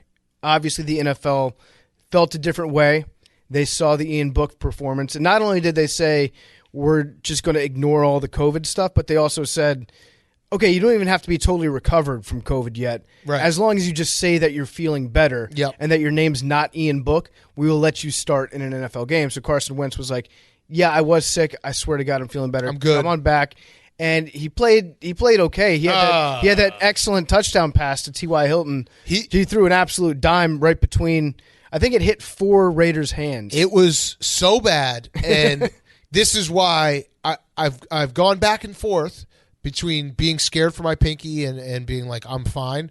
If right now, I'm fine, because this is Carson Wentz, and he has played well. He's good this year, but he's had games where the real Carson Wentz shows up, kind of like Matt Stafford or like Jimmy Garoppolo. Are you going to win 4 games in a row with these guys playing like their best without any hiccups? I don't buy it. I do not buy it. And I think he's been pretty bad. He played well in Arizona, that Arizona game, but he was bad in the Patriots game. He was bad today. And I know, obviously, he didn't throw any interceptions, but that was an interception that he threw that just happened to bounce off everyone. Right. And he's not doing things that, like, win them the games. And I just feel comfortable. I feel comfortable with my pinky knowing Carson Wentz can't string together 4 straight games where he's, like, incredible. No, it's not going to happen. I think that your pinky's totally safe. I would say that it's way more likely that Matt Stafford could do it than Carson Wentz could do it. Absolutely. But they're the guys. It's not like they're not good quarterbacks, because Matt Stafford is a good quarterback, and Carson Wentz has shown that he can be a good quarterback. It's just the consistency of, do you just know that they'll show up and they won't, like, completely shit down their legs? And I don't think that's you can say that. I have a hypothesis about Carson Wentz. I'm checking up on the schedule right now to make sure that it's right. But I feel like he plays better when he's slightly injured. When he's not, when he doesn't even have the internal belief in himself that he can do superhuman things. Because that's one of Carson Wentz's biggest problems is, like we say, he never thinks that a play's dead. Right. He thinks he can escape out of anything. But if he knows that he's limited a little bit, then he knows that he can't escape out of anything. Then he makes smarter plays occasionally. So I'm looking up to see when he had the double sprained ankle. Yes. Was that against the Titans? Yes, I believe so. I think they lost. They lost 16-15. They've lost both. Yeah, they lost both times to the Titans. So they lost 25-16. Maybe 2 sprained ankles is too much. I think 1 sprained ankle is the perfect amount for Carson Wentz to play on. The last thing I had on this game is that I love Derek Carr to Hunter Renfrow. It's rare. Like, Hunter Renfrow is not an elite. Well, you could make the argument he's an elite receiver for what he does, but he's not. You know what I mean? He's not a guy who's putting up insane, out of this world numbers like Jamar Chase, 266 yards. But Hunter Renfrow, like, when Derek Carr needs a big play, he's always there, and their connection is so lockstep. it's awesome to watch. It's similar to like a Brady and a Edelman or Rodgers and Devontae Adams. When guys have that with their receivers, or like Kelsey and Mahomes, and you just know that they will always get that first down. And that happened on that last drive. He threw that, like, Derek Carr threw that, I think it was like a kind of a moon ball to Hunter Renfrow that was perfect. And Hunter Renfrow's always there to make a big catch. It just occurred to me, they kind of remind me of Harry and Marv from Home Alone. If you did a gritty reboot of it where they were in their 30s or like late 20s, and then Marv would be Derek Carr with his hair. Hunter Renfrow's kind of balding, yeah. He's trying to make up for it with his beard. And listen, just Blake Bortles they actually need to sign Blake Bortles so that he can teach Hunter Renfrow how to do the quick helmet to hat. Just shave his head. I guarantee if Rich Bisaccia gets that contract extension, he could just be like, all right, boys, let's all shave our heads for solidarity with Rich. Right. And then Derek, you're good. Hunter, you go first, actually. Yeah, right. Okay, yeah, Hunter's going to go first. And then they'll be like, whoop, got to run out on the field. Game's time. Yeah. It's just, there's something about having a receiver that you know, like big moment, they'll always be there. And they'll always get that first down. And that's just Hunter Renfrow and Derek Carr. And Derek Carr, even though he had a couple picks, like, I don't know. He's slowly like getting on that short list of guys that if he has a chance to get them in a field goal range or score a touchdown late, like I actually trust him, which is crazy to say. I don't really trust him still. I know it's crazy. It's crazy, but he doesn't throw enough interceptions. No, because every single play that Derek Carr is the king of like plays looking like they're just going to be a complete and utter like calamity. And then he sidesteps his way out of it and hits Hunter Renfrow. And he runs with tremendous balance. He should have gotten sacked like 4 times on that last drive. Yeah. He throws a very pretty deep ball, too. Now I understand why Deshaun Jackson wanted to play with Derek Carr. That's the perfect quarterback for Deshaun Jackson. Yes. Just like, and I know that he hasn't caught those like 70-yard passes, but I know that he has like been open once or twice. Derek Carr's almost Wait, is he not hurt? Not yet, because he hasn't made his catch yet. Oh. I thought he got hurt. Give him after the touchdown. I just always assumed he was hurt. No, he's going to catch a touchdown against the Chargers, and it's going to be 82 yards, and then he's going to have a sprained ankle because he's actually going to get tackled at the 1. Yep. Because he's going to Dougie at the 2, and then get lit up, and then he's out for the season. I mean, you're probably right. I hope right. that happens. Yeah, so Week 18, Raiders-Chargers, going to be awesome. All right, Titans-Dolphins. Jake, it's over. It was a great run. It was a great run. But can't play Ian Book every week. This might sound a little hindsight. The only reason I made that prediction of 500 by Christmas was simply because of the schedule. Yeah, it was. And they finally had a tough game. The Dolphins had quite the schedule there because it was the stretch of quarterbacks they played against. Ryan Tannehill looked. He's basically the greatest of all time when you put him up against some of the quarterbacks that the Dolphins were playing against. Because I think it was, I'm going to pull up the list, but obviously Ian Book last week, they beat the Jets twice, I want to say. One with Flacco. They beat some combination. See, the teams are so bad sometimes that you don't even know what combination. Mm-hmm. Like it was Tyrod Taylor and maybe Tyler Huntley, and then was it Mike Glennon or was Mike? No, it was Michael. Actually, I have a stat that will shock you because I know that I'm going to be under heat here for Tuanon, right? Like Tua is my guy. I'm part of Tuanon. The greatest part about being in a cult like Tuanon is that we always have each other's backs. So I was given a stat that will shock you and also make you realize it wasn't Tua's fault today. So this is from Valley Boy Sports. The Dolphins this year are 8-0. 8-0. When they play a team with a quarterback, starting quarterback, who has an O in his last name. Whoa. They're 0-8 when they play a team with the starting quarterback who does not have an O in his last name. Okay, so I'm going through the teams that they played. I have the list. So Ready? Josh Allen would be one of those quarterbacks. So here's the 8-0. Uh-huh. These are the teams that they beat. Mac Jones, Tyrod Taylor, and this is the craziest part because some of these teams had other quarterbacks during the year, but it happened to be that Tyrod Taylor started against the Dolphins, not Davis Mills. They would have lost if Davis Mills had started. Mac Jones, Tyrod Taylor, Lamar Jackson, Zach Wilson twice, Cam Newton, Mike Glennon, Ian Book, not Taysom Hill. Mm-hmm. That's 8-0. 0-8 against Josh Allen twice, Derek Carr, Carson Wentz, Tom Brady, Trevor Lawrence, Matt Ryan, and today with Ryan Tannehill. So who do you play next week? It's Mac Jones. So that's a win. That's a win. So now if Mac Jones wins next week, that throws the whole stat off. It does, but they're eliminated, so we don't even have to count the stat anymore. You got to know. If Kevin Hogan had played today for the Titans instead of Ryan Tannehill, the Dolphins' season would still be alive. This is not Tua's fault. The rain was offensive, to say the least. It was only raining when the Dolphins had the Dangerous. ball today. I noticed that. Borderline a hazard. It was. The announcer said it's really raining. Yeah. I mean, there you go. I have a question about Ryan Tannehill and his switch from wide receiver to quarterback. Yeah. How bad was he at wide receiver? Because every time I watch him run with the ball, there's nothing about him that screams like he's kind of converted wide receiver. Yeah, exactly. He's kind of fast. Yeah, he's kind of But fast. you would assume that like a converted wide receiver been a while. to a quarterback. It has been a while, yeah. But Yeah. if he didn't, it wasn't to his fault. He just went up against a quarterback without knowing their last name. I'm a truther. A truther. Yeah, I don't know. What's his brother's? Talia. Yeah, I'm Shout out him. He fucking easiest bowl win of I'm all in time. the I'm in the Pinstripe Talia band. bowl. I'm not a Tuanon guy. I think Tua, he looks so cool that he makes people want to root for him. Now he was bad today, but it also was out of his hands because he didn't play a quarterback with an O in his last name. He also had like 4 of those plays where the ball was next to him on the ground. Yeah, well, it was raining. PFT. I don't know if you saw it. Yeah. Did you want me to say the quote again? The announcer said it's really raining. Yeah. This is a game on the road against the team that's the number 1 in the conference. Yeah, so let's talk about the Titans because the Titans, like the fact that Titans are the 1 seed in the AFC and they should beat the Texans next week. They did lose to the Texans earlier this year.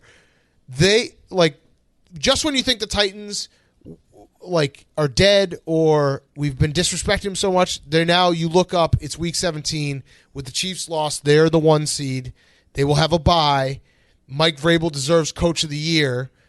They've had, I saw the stat, the NFL record 88 different players played for the Titans this year, which is insane. It's an all-time record, or is that leading the league this year? All-time record. I do want to make a plea, though, to Titans fans. You don't want our respect. It's working for you. Like, why would you want to be respected at this point? This is the rarest thing you can have in all of sports. You're literally the 1 seed in the AFC, and you're disrespected.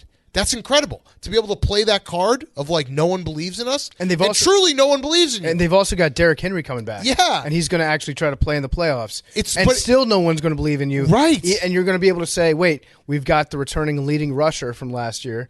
We've got, a team that's been dominant against very, very good teams this year. Yeah, they suck against some bad teams. But guess what? You're not going to be playing any bad teams in the playoffs. You're playing good teams. Everything is aligning perfectly. You're at the home. Tennessee Titans. You have Fat Randy. You finally have a kicker. That's been your worst problem for the last couple years. Yep. The Super Bowl goes through Nashville. 2 games. You win 2 games at home, and you're in the Super Bowl. It's crazy. And I still, again, don't believe in them, which you want me to say that because that's all anyone does. Everyone's like, yeah, maybe not because Ryan Tannehill, who knows? They're here. They've battled through everything. Mike Vrabel should be Coach of the Year. I texted him. I was like, Coach of the Year, Mike Vrabel. And he's like, oh, now you believe in me? No. So now it's like, no, fuck that. I'll chip on your shoulder still. You know what? I think it was a very funny response. It's like, oh, shit. The most important player, A.J. Brown. The teams look so different with him coming back. Absolutely. Is Julio out for the year? No, I think he's back too. He hasn't been good. Julio has 2 things wrong. I think he's got COVID and he's old. And a hamstring. And old. Yeah, and he's old. Yeah. But A.J. Brown is an absolute beast. If I were a Titans fan, I know Titans, shout out all of our Titan fan listeners, shout out the boys. They're relentless on Twitter. Why would you want us to respect you at this point? Because the minute we start respecting you, everything, you guys you have the golden ticket. You are the 1 seed that can play the disrespect card. That's so rare. That's what you thrive off of. You know how hard it is to be a 1 seed and to still be able to play that card legitimately, Nick Saban would kill to be in this position. Nick Saban, this is what he wakes up and he dreams of. Right. Is to be a number one. He has to invent ways of people disrespect. He has to have people that go through every article written on every website about the Crimson Tide to find one small thing to be like, oh, look, this guy thinks that our punter isn't as good as the guy that we had last year. Right. You gonna let him talk about your boy like that? Like, this is what every coach absolutely wants. Yes. You think the Packers can play the disrespect card? No chance. Everyone lists the Packers. Like, the Chiefs can't play the disrespect card. Oh, no, they're the 2 seed. Aaron Rodgers is like, I've been canceled. That's true. Since Aaron Rodgers has been canceled, he's like, now I'm on fuck you. Yeah, fuck you mode. But if you like, the Titans deserve all the credit in the world. What they fought back through this entire season. Every time I've doubted them, every time everyone's doubted them, even when they're down 10-0 or whatever it was against the 49ers on that Thursday game that we didn't recap ever on this show, they always find a way, and they're just a fucking gritty, tough team that's going to be a real hard out, and the Super Bowl goes through Nashville. And you know what? Now that I said all this, Texans probably will beat you next week because Davis Mills is that good. Well, and also that's disrespect. And also the Titans don't play good against shitty teams. Yeah, and that's the chip on your shoulder. Yep. So there you go. Get better against shitty teams, and I'll start to believe in you. Where's the state of the Dolphins? This is Brian Flores' MO. Every year, just do enough to be like, well, they're building something. Yeah, exactly. It's time to get to more weapons. Oh, okay. Actually, the best thing ever, the most Dolphins thing ever, would be if they beat the Patriots in the last week of the season. They end up 9-8, and now you're like, okay, yeah, they're really putting something together. They're really building this thing. Mm-hmm. It's really going to work next year. Olave. Oh. That's the pick. Oh, okay. Yeah. Jalen Waddle on one side. Olave. Start to build like the Bengals. Just get these stud receivers. Okay. We'll see. Yeah. I'm not going to give up on being 2-0, especially knowing that it was out of his hands today. If you believe in 2-0, you believe in destiny. Destiny told us today was never going to be a win for the Dolphins, ever. Because of the symbolism. Quarterback, yeah, with the O's. Yeah, right, exactly. Okay, the Bills-Falcons. I just have a rule that anytime a game starts with a safety, I just write it off as this game's going to be weird and no one's going to know what's going to happen. It was a pretty normal game for the most part. It settled down, but it was. It did have that one play towards the end. This is a rule change that needs to be put into effect. Do you know what I'm about to talk about? Matt Ryan? Matt Ryan scored a touchdown. Well, no, he didn't. No, but he scored a touchdown, celebrated, got penalized for taunting. They took the touchdown off, but the taunting penalty remains. No. So he didn't score a touchdown though. He was like an inch short. That's why they took that's why the taunting penalty was in effect. Right, but I thought initially there was one ref that ruled it a touchdown. Yeah, but I think they looked at it and they said it wasn't a touchdown. That's exactly what I'm saying then. Right. I think that if it's not a touchdown, you should not be penalized. Got it. Yes, for the I agree taunt with that results. Correct. From your the play touchdown. never happened. The Touchdown never happened. Right. You could do anything. You could stab a guy. Also, you should never get Matt Ryan for a taunting penalty because it's Matt Ryan. Who can he taunt? Like Jordan Poyer, I think, said it's going to stay between the lines. What someone asked him what Matt Ryan said to him. It could have been that bad. Like, what is Matt Ryan going to say that's offensive? It's like getting taunted by a puppy. He probably was like, woo, that was a touchdown. He's a big, come on. Yeah. Let's go. Let's fucking go. Touchdown. Probably just like, let's go, man. Yeah, we're still going to lose, but that was a touchdown. Mm-hmm. In your face. Yeah, probably in your face. Yeah. Talk to the hand. Like, what is Matt Ryan going to do to taunt? Actually, shout out Jordan Poyer. Now that I'm thinking about it, he was nice enough. He didn't say what Matt Ryan said because Matt Ryan said something offensive. He said it because it was so lame that he didn't want to. He was like, you know what? I'm going to have his back. If I told everyone what Matt Ryan actually said, we'd laugh at him and be like, are you fucking serious? He didn't want the NFL to like retroactively rescind the taunting penalty when he was like, no, he just said, way to compete out there. Yeah. Sorry for scoring. He said, I burned you. I toasted you. Matt Ryan probably uses and one shit. Talk to the hand. Yeah. You brought an umbrella? I'm wet. Like, what is Matt Ryan going to do? Bring a notebook because I'm taking you to school. It's like, come on. Josh Allen did have like a full mash all the buttons game because he went, I think he had 2 rushing touchdowns and then 3 picks right after. Yeah, his mash all the buttons plays were pretty sick, though. They were. When the Bills call that rushing play, when it's basically the flying V from Mighty Ducks. When Josh Allen gets the ball, and then he's just got like 3 guys ahead of him in a wedge, and he just follows it. That's the Bills' best rushing attack right there. And at least the Bills now are trying to have some sort of offensive identity kind of centered around the rushing game. Yeah. A lot of times it's Josh Allen running the ball, but sometimes it's not. Sometimes it's Moss running the ball. Yep. And so it's a more balanced Bills team than we've seen. Now it's going to be very interesting because in the playoffs, we're probably going to get a rematch of the weeks 13 and 16 Super Bowls of the Bills and the Patriots. And it's going to be in Buffalo. Which is going to be incredible. And that's going to be an incredible game, and I cannot wait to see how drunk that stadium is. Yes. Hopefully the Saturday night game, maybe even the Monday night game. That would be fun. Give them a Saturday. Let them spend all day doing it, yes. and then give them also the freedom to know that the next day they don't have to go to work. Yes. Hank, what were you going to say? I just can't wait either. I'm very excited. All right, we're going to do the Patriots next. One last word, though, about the Falcons. Arthur Smith deserves credit because I thought the Falcons were going to be an absolute disaster this year. The fact that they were still in the hunt, technically not eliminated until week 17, is pretty crazy. Mm-hmm. Like I think I actually said the Falcons are going to win 4 or 5 games. They far exceeded it. They weren't a great team. They weren't a good team. I don't even think they were a good team because we've looked at it. They were the best bad team where they beat up on all the bad teams and they got killed by any team with a pulse. By far the best bad team. By far the best bad team. But Arthur Smith deserves a ton of credit because he didn't inherit an awesome situation. Oh yeah, and his best offensive weapon, Calvin Ridley, stepped away from football in the middle of the season. Like, there's a lot of things that were against the Falcons, and they had a respectable season. Mm-hmm. And going into this game, I don't think anyone expected the Falcons to win because of those analytics that we've told you about how they just get the shit kicked out of them all the time by any team that's above 500. Yep. And also because the Falcons uniforms, they just don't belong in the snow. No. Just as a franchise, nope. The Falcons should never play a snow game. It looks weird. And it's not just like Southern teams that I think don't look right in the snow, because sometimes a Southern team, they have that fish out of water thing in the snow that kind of looks right, like the Dolphins. I can see them playing snow games all the time. But the Falcons don't play snow games. No. I feel like the Rams don't play snow games. Yes. No, definitely not. The Rams don't play snow games. The Dolphins will get killed, will get creamed in a snow game. But I've seen the Dolphins play snow games. Yeah, you have. I don't think I've seen it. The Rams played it in Lambeau last year in the playoffs. It wasn't snowing. It was coldish. It was cold. But you know what I'm saying? The Falcons, they don't belong in the snow. No, they stay in the South. Keep them home. Keep them South. All right, before we get to the Patriots game, we have a quick word from our sponsor, PFT. Yes, our very good friends over at Roback are back. They've been sending us their performance polos, hoodies, Q-zips for a while. We'll be honest, when it comes to quality, Roback just blows it out of the park every single time. Guess what? They've got new performance hoodies that are a total game changer. Maybe the softest, stretchiest hoodies in the game. Billy loves these hoodies so much that he's going to wear them for the entire road trip to the 405. Yes, they are that confident that he's going to lose.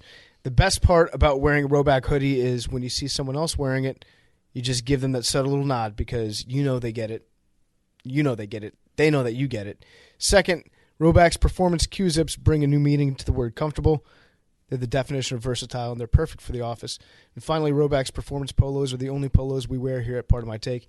You can't find a better-looking, better-feeling performance polo. Perfect for the golf course, perfect for going out. Their prints are fire, just quality all around. In all honesty, Roback has been gaining traction big time. People have begun loving Roback more than Big Cat loves Twitter Spaces. So use the promo code TAKE on Roback.com for a generous 20% off your first purchase through the end of the week. That's RHOBACK.com. 20% off all polos, Q-zips, and hoodies with code TAKE. That's RHOBACK.com. Promo code TAKE. All right. We got a couple games we can whip through. The Patriots absolutely shit-pumped the Jaguars.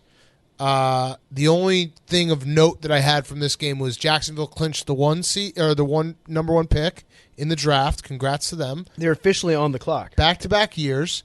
And then the Patriots clinched the playoffs, and Bill Belichick now has 20 10-win seasons. 20 10-win seasons. Mm-hmm. He is tied for the record with Don Shula, who had 20 10-win seasons in 33 years of coaching. Bill Belichick has head coached 27 years. So one little thing to note from this game is we can probably put to bed all the rumors of the fact that Mac Jones and Bill Belichick don't like each other very much, or that for whatever reason those were rumors. They're not getting along. Yeah, I mean there were some rumors going through the last couple of weeks. They didn't really trust him. that he wasn't in a good position with the team. We can put those rumors to bed because they beat the Jaguars? Because they made a joke on the sidelines, and Mac Brown laughed really, really hard when Bill Belichick made his joke. Mac Jones. What'd I say? Mac Brown. Mac Jones laughed really COVID brain. Yeah. Hank, thoughts? This game was, it was just an absolute. Yeah, 50 burger. Patriots have done a very good job this year beating bad teams. They struggle against good teams. The Dolphins, I think, are the perfect, goodish, baddish team. How the Patriots play in that game will kind of dictate how I feel about them going into the playoffs. They have nothing to play for. The Dolphins. Still. Dolphins are always the Dolphins and the Patriots end of the season, always a tough matchup. I know Belichick's going to want to win the game. It's more just how the Patriots play as a team. Like if they come out. Whoa. Are you saying it's a must-win game? No, it's not a must-win. It'll just be a good litmus test for the playoffs. I was going to say the must-win game. We'd have to take the under. Wait, hang on. Litmus. Okay. Litmus. Whatever the fuck. Do you know what a litmus test is? Yeah, it's a good test of how you look before going into the season. Don't brain shame him. I'm asking Mac Brown. I'm asking Hank. I'm dealing with brain fog right now. We turned it off after a quarter and a half because there was a moment where Hank and I both, I had the Bears and Giants on and he had the Patriots Jaguars on, and we both agreed we can't make everyone else watch these games, so we have to turn these off and put on the Rams and Ravens. So it's a big moment from us. All right, so what are you feeling, Hank? 1 to 10. How you feeling going into the playoffs? 10. Clinched. Super excited. Obviously, Bills fans, they had my number. They had a lot of chirps from me over the break. Well, you had to take a day off. I had to take a day off. I had to, go in the ocean and just drown my thoughts of what Bills fans were saying to me. But that's fine. I want this playoff matchup. It will be a great test if the Bills are really as good as they say they are, if they really are, stepping up and no longer being little brother in the AFC East. This will be, the perfect way to do it. I think the Patriots will win. It will make it that much sweeter. And I want it. Well, I want the smoke. What happens if the Bills win? Are they no longer little brother? Are you twins? Ooh. Are they big brother? Where are we at? Yeah, I think they would probably, it would.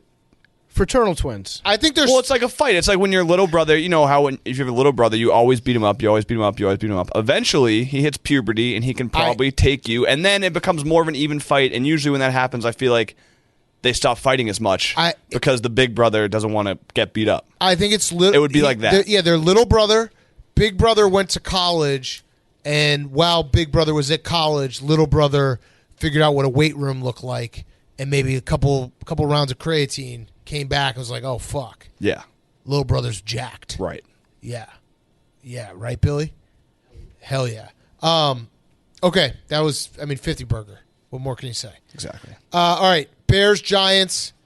This game was terrible as well. It was great for the Bears. I enjoyed watching and being like, oh, the Bears are not as bad as the Giants. Let's just say that. They're not even close to as bad as the Giants. Mike Glennon was 4 for 11 for 24 yards.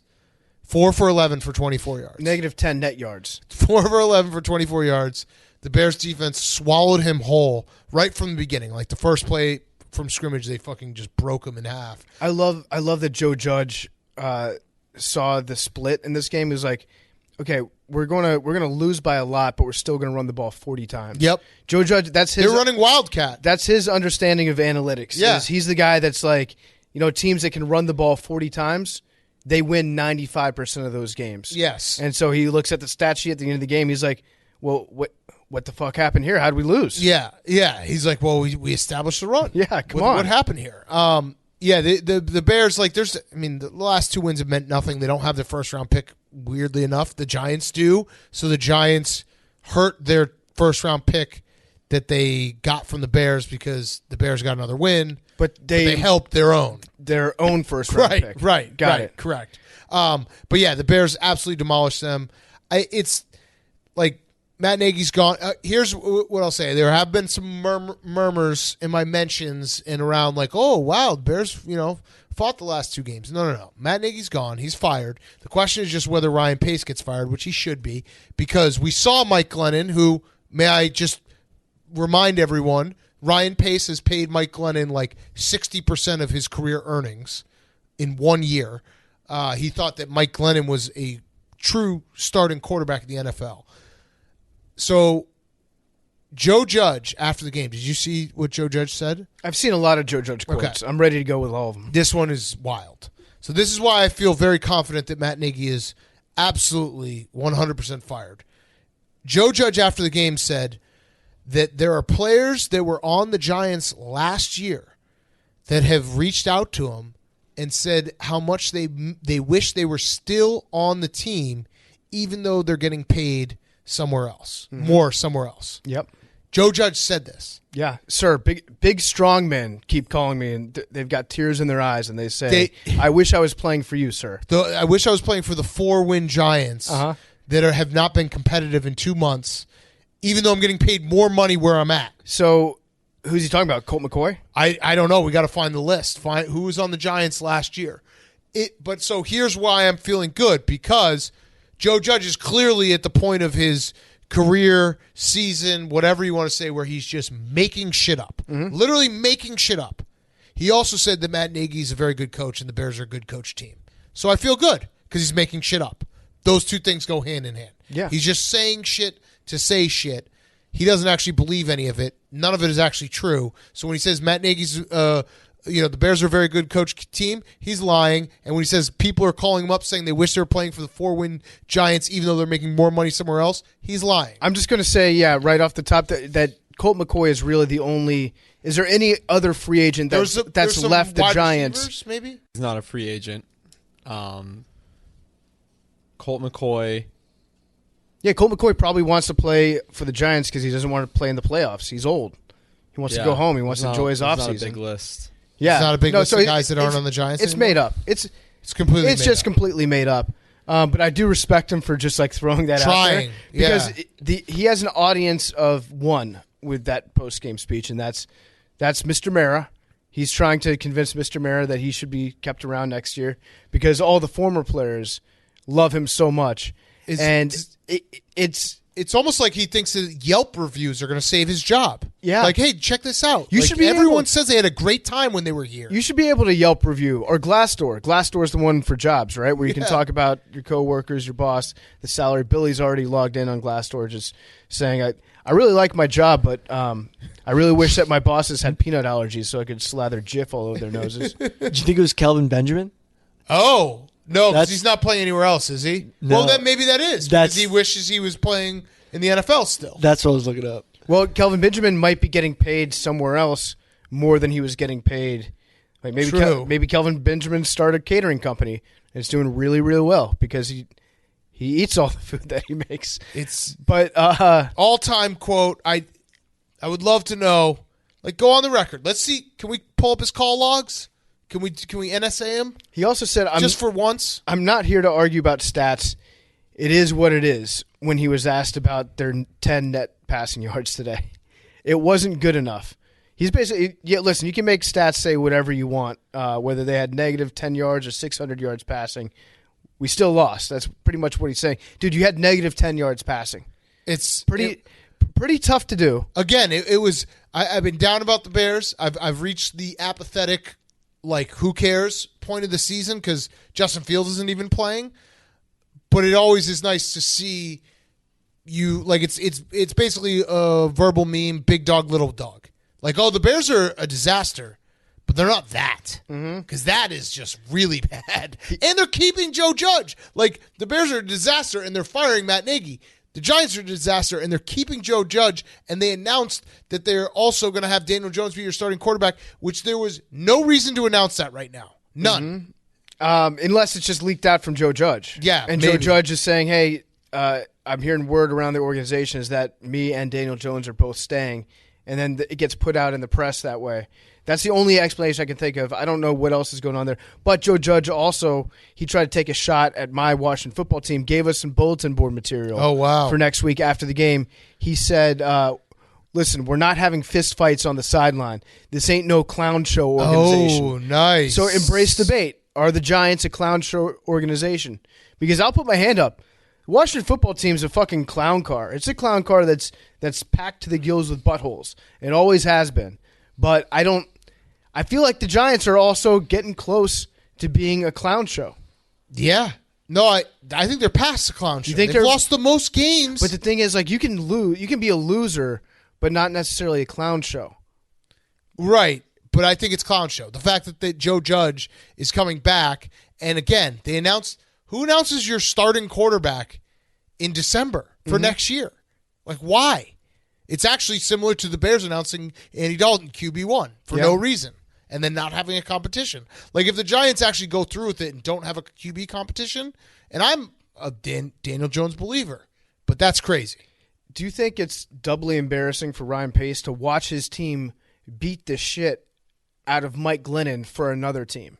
Do you think he can take pleasure in that? Or do you think the entire time he's thinking to himself, like, yikes, the guy that I paid all this money to is the only reason that my current shitty team is able to win a game? Right. He's like, I'm really bad. Yeah, this was actually all a long con by Ryan Pace. To win this one game. He knew that it was all going to come down to this one game. He probably had a shitload of money on this game.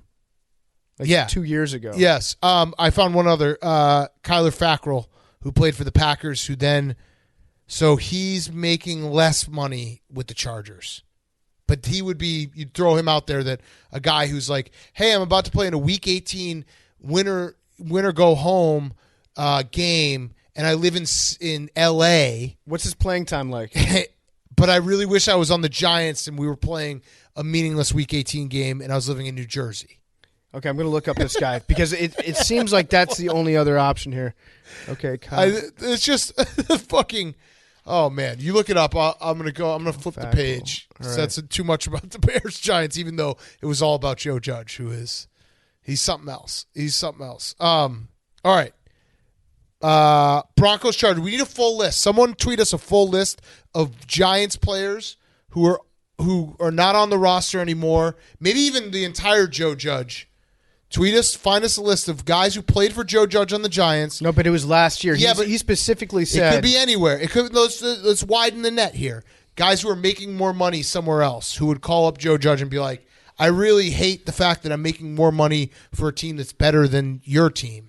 I'd rather be running around doing laps in December in full contact drills." Memes texted me a list: Dalvin Tomlinson, Wayne Gallman signed with the Vikings, Devontae Freeman, Kevin Zeitler, Ravens. Okay. I could see it being Wayne Gallman. Wayne Gallman? Yeah, because he has to, like we said, to bring a full circle, Kirk Cousins. he has to sit around Kirk Cousins all the time. So he's probably like, this fucking sucks. At least Daniel Jones would go play flip cup with me in Hoboken. Mm-hmm. Like Kirk Cousins is not going to do that. Okay. We got the afternoon slate. We'll whip through a couple of these. Broncos, Chargers.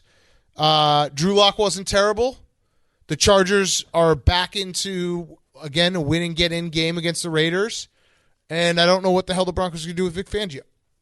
That's kind of been a year-long thing, though. Like, unless the Broncos make the playoffs, Fangio's it's pretty obvious that he's been in over his head for a while in terms of being a full head coach. Yep. You can just see. Well, you can judge a guy pretty accurately based on their first season, just to see if they like. Not talking about the talent or the wins losses, but just to see if they get the small stuff, like the challenges are a big one. To me, Vic Fangio's a very difficult case how to judge it, because you could make the argument that he's not succeeded as a head coach. They haven't been in the playoffs.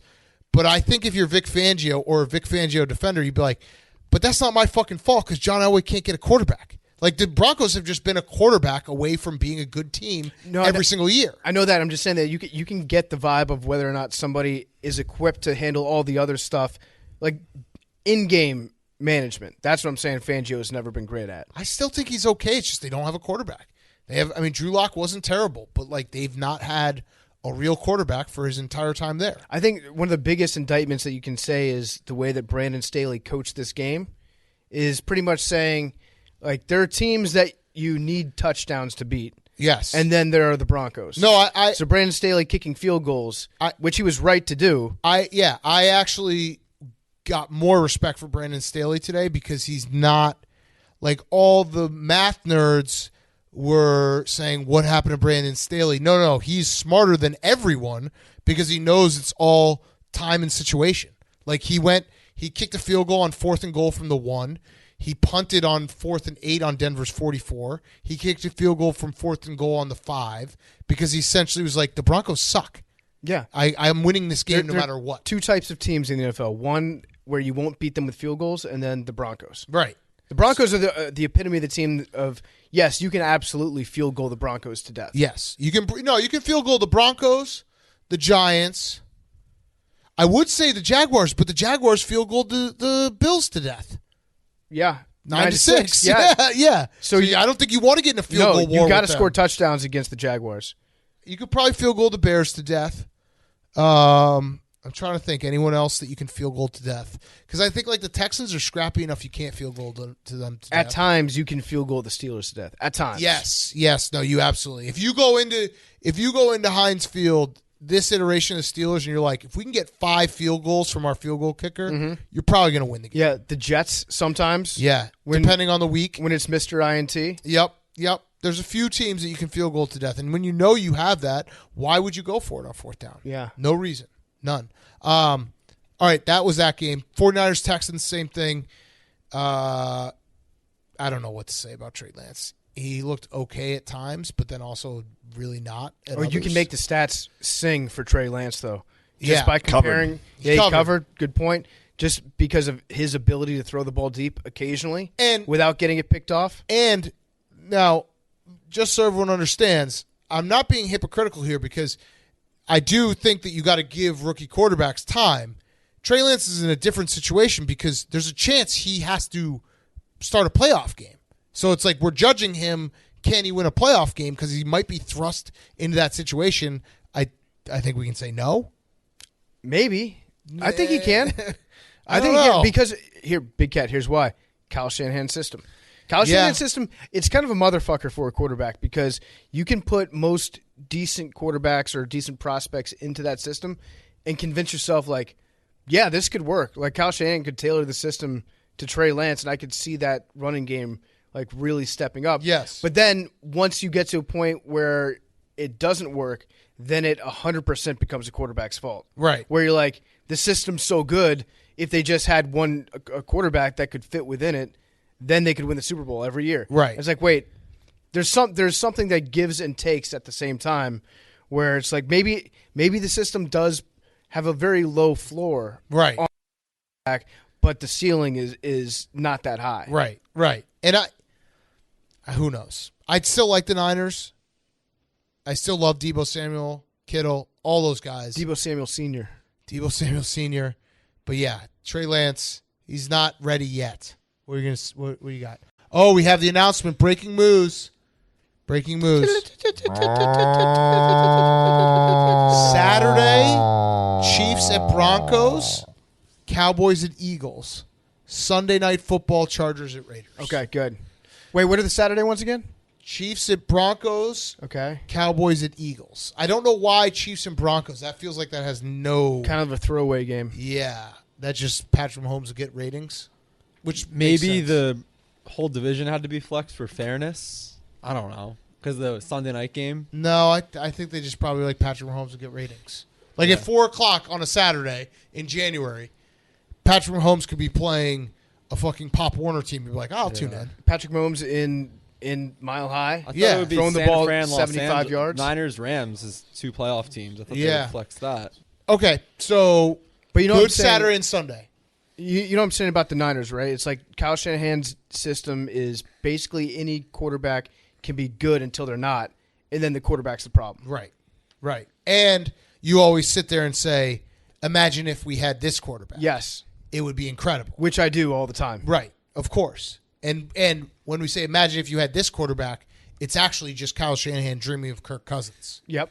Right. Okay. By the way, did the Eagles actually clinch a playoff spot? Is this going to be another one where Yes. I have all the... Was it because the Vikings lost? 49ers and Vikings. No, it's because the Vikings lost this game. Okay. All right. That was the last thing that had to happen. Okay, so I'm not...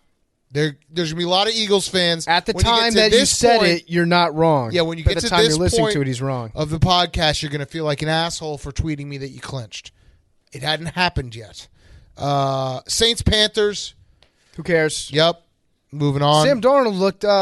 he looked not like Sam Darnold today. He looked better than Sam Darnold. There we go. Sam Darnold has now officially become QB1 over Sam Darnold. Yeah. And the Saints do have a path. They have to beat Atlanta, and the 49ers have to lose to the Rams. Not crazy. Mm-hmm. Not crazy. We did forget to talk about one thing with the Rams. What?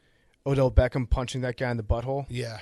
How about that, huh? He likes ass play. He came from a good 5 yards away, cocked his fist back like a old-timey. Bonk. You know when cartoon characters used to... Yeah, he bonked him. No, I'm bonking you. Why? You're getting turned on by this. I can tell. I like it. I'm not. I thought of a good joke, but I'm not going to say it now. Yeah. Not even going to... I'm going to keep this one to my... No, say it. He's Fister INT. Yeah. There you go. Bonk and 1.5 boobs. The double. I see. That's what I don't like about the bonk is because I know you don't like it. It's hilarious. No, the bonk gets overused because I was talking about a play where, like, legitimately one of the best receivers in the NFL saw a guy make an interception, ran over, and just punched him as hard as he could in the butthole. Right. I don't think that's a bonk. Okay. I think Odell should be bonked. Would you say that coming back to it like an hour later is a bonk? Might be bonk related. You've been thinking about that play. It was funny. Yeah. It was a very Ass funny play. Tickles your fancy. It was a very... It's not every day you get to see a guy just like put his fist in another guy's asshole. I just like we can say bonk anytime, and you're like, it's not a bonk. No, I'm just saying that is not a bonk. Right. It's never a bonk with you. You should be bonked for bonking for interpreting that as sexual. Bonk. But we'll put up a poll for this. Play this clip in its entirety, and then follow it up with a tweet that says, "Is PFT being horny, or is Big Cat being horny for thinking that PFT is being horny?" This is the best part about calling you out on a bonk. You get so defensive that it's like you must have also been thinking about sex. I'll admit when I'm thinking about sex all the time. Not thinking about sex right now. You're just thinking about Odell putting his hand up some guy's ass. He did it. Not me. I'm not the one that did it. Again, it was funny. It was funny. It was funny, yes. I just love saying bonk to you because we always end up here. We're I'm not the one. You guys are the ones. I'm the least horny person on this podcast. Anyone want to share the text from PFT on January 1st? It said, "Did you guys see Miley Cyrus last night?" Yeah. I was curious if you guys saw it because I went to bed early because I had coronavirus. Never horny. It's impossible to be horny with COVID. I will say PFT tweeted, I think, a clip of Miley Cyrus's performance and was just like jokingly like this was a great performance, and the Miley stands didn't see the irony in it, and we're just like, yes, oh my god, yes, it was so true. It was awesome to be able to tweet something just positive and pure about beautiful. Miley Cyrus. That's beautiful. And I turned off the replies to it, so only Miley stands were like quote tweeting because that's why what it was, because they search her name. I didn't want that clip to be defiled by people thinking I was just looking at her nipple. Yeah, when you have to turn off replies because you're not horny. You're pre-bonking. You're getting out of the way of bonks. It was the best. Turning off replies to any Miley Cyrus tweet. The horniest non-horny man ever. All right. Yeah, you got a sex addiction. You're thinking about sex. Not all the time. You're thinking about sex right now. You got a sex addiction. You're addicted to sex. We've established that you talk about sex more than I do. Hank did. Hank said it last time. Okay. You do. He did not. You do. He did not. He did not say it. He did not. Everyone's laughing right now. I'll start keeping a track now. 2022 sex jokes. No, we'll revisit. We'll do a mid-year review in July. There's a clip that came out. I look forward to that review. I'll make a note. Here's what I don't want to do. I don't want to censor myself on this podcast. It's going to be tough. You're going to have to because I'm like, oh well, Big Cat's going to think that this is a sex joke. There usually are. Odell Beckham punching another guy in the butthole is not sex. No, but coming back back to it an hour later, being like, "Oh, I forgot." Odell put his hand in some guy's asshole. I mean, should we not talk about that? Yeah, we should have talked about it then. That's usually something that we would bring up. Yeah, it's true. All right, let's go. Let's get back on track. Seahawks, Lions. We'll wrap up here. Again, I don't really this game. Good job, Russ. Yeah. Last game, good in Seattle. Good job. I'm going to count this as a win for Tim Boyle. This is as close as Tim Boyle's going to get to a win. It was a shootout. Tim Boyle was involved in a shootout. You didn't lose because of Tim Boyle. Well, actually, no, he threw a few interceptions. Yeah, but he was involved in a shootout. That's cool. He was involved in a shootout. Because you do need both teams to score to have a shootout. Yeah, they lit the scoreboard up. Right. You need two teams to do that. Absolutely. I found a good quote about Dan Campbell. This is from a couple years ago, but I'd never seen it before. But I like it. It's from Teddy Bridgewater. Teddy said whenever he stood in front of the team and talked, you're ready to just storm out of that meeting and punch a guy in the face for no reason. Okay. There's no higher compliment I Okay. think, than you can pay. Yes, an you just NFL want to head go coach. fight people. You just want to get into a fight. You want to fight people. The only other I had Amon-Ra St. Brown watch, which we've been talking about. He's just a bona fide like superstar in the making because the last 5 weeks he's had 43 catches, 451 yards, and 5 touchdowns. Mm-hmm. That's a full season in the last 5 weeks. Yep. So there you go, Lions fans. And Seahawks, Russ is now doing. Russell Wilson bothers me. I don't know. He's now saying like, I hope this isn't the last game in Seattle. You are the one who gets to decide that. And also, it's in your hands. He's the one whose agent leaked the. Like, I don't want to be traded, but Right. if I did want to be traded, Right. here are the 5 teams I would He go went on to. Jimmy Fallon and like had him ask about like, I just can't stand when players, if you want to be traded, just say you want to be traded. Don't have someone else say you want to be traded and then say, I love it here. I hope this isn't my last time here. You get to decide that. The Seattle Seahawks will never trade Russell Wilson unless Russell Wilson says he wants to be traded. Mm-hmm. That's just a fact. So don't pretend that you're like, oh man, shucks, I hope this isn't the last time. You decide your own destiny here, Russ. Yep. I had one other note, and that's that Dan Campbell, come hell or high water, he was going to throw a touchdown pass to an offensive lineman this week. Yep. He had multiple guys running routes from the offense from the tackle eligible position. And also people are really mad at Dan Campbell. Fantasy owners are very mad at him because during the week Dan Campbell kept saying, I'm going to cut DeAndre Swift loose. You're going to see DeAndre Swift really cook this week. And then at the goal line, he's just trying to throw passes to his offensive lineman to get them touchdowns. Matthew Berry's got to be furious. Matthew Berry's putting him on the shit list. Who was the other guy that like Matthew Berry will never forgive? Oh, fuck. There was some player that lied about whether or not he was going to play.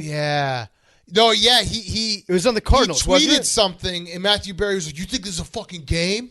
Yeah, well, yes, Yes, that's exactly what it Was is. it James Conner? It might have been.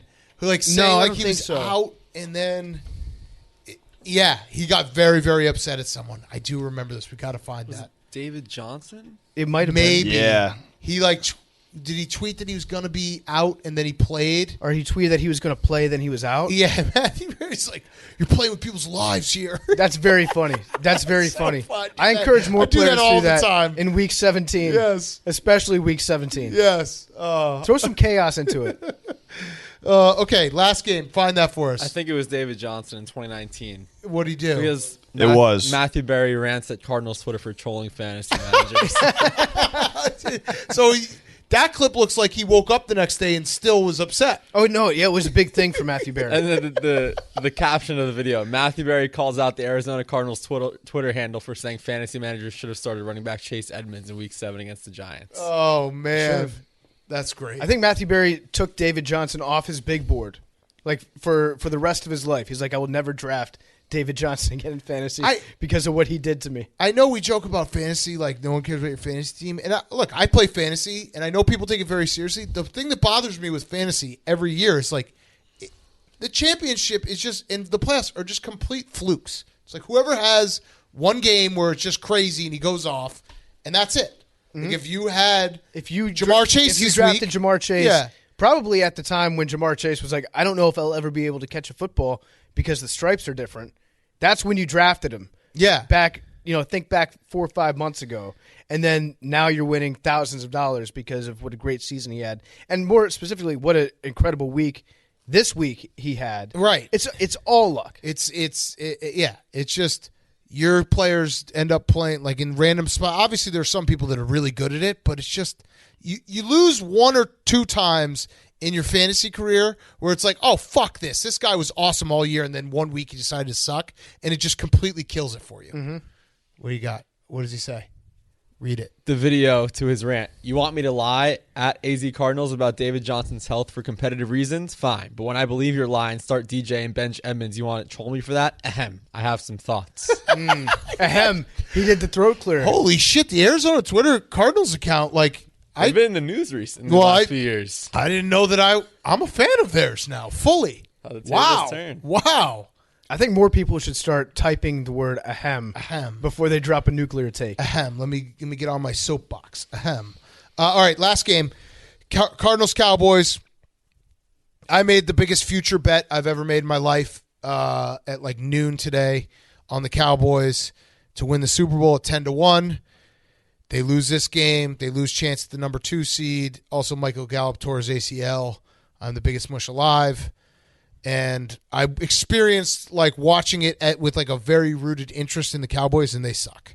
They suck. They don't suck. They don't No, they suck. suck. I'm going to talk you off the ledge a little I'm bit. done. The Cowboys are very good. They're not a fluke. Their defense is good. This game, I'm going to chalk this one up to Kyler Murray magic in Texas Stadium. He's 9-0. Is he 9-0 now? 9-0 in AT&T Stadium. He played there in high school. 5 times in high school. Yep. He's 2-0 in the pros, and I think there's 3 other or whatever. Yeah, 2 other games. I think at Texas A&M and another game. I feel like Oklahoma plays one of those games every couple of years where it's like the season opener in Jerry World. Right. But yeah, Kyler Murray he owns that building. Yes, it's his. I don't think he's ever lost in the state of Texas. By the way, he never lost in high school. He never lost in high school. I'm almost positive he's never lost a competitive football game in the state of Texas. He won every Red River. Well, yeah, that's in Dallas. Yeah, but he didn't see. Remember, he wasn't at Oklahoma his whole 4 years. Right, but every one that he played in, I believe so. Find it for us. Yes. And right now, I'm seeing 49-3 since high school. Since high school in the state of Texas? Yeah. When did I his 3 losses? Could be shit. All right, it would have been cooler if he had never lost in the state of Texas. Right now, it looks like there's a good chance that they will be playing at AT&T Stadium in the opening round of the playoffs too. Yes, that's an issue. All right, so 2017 and 18. No, see, he only played 1 real full year at Oklahoma.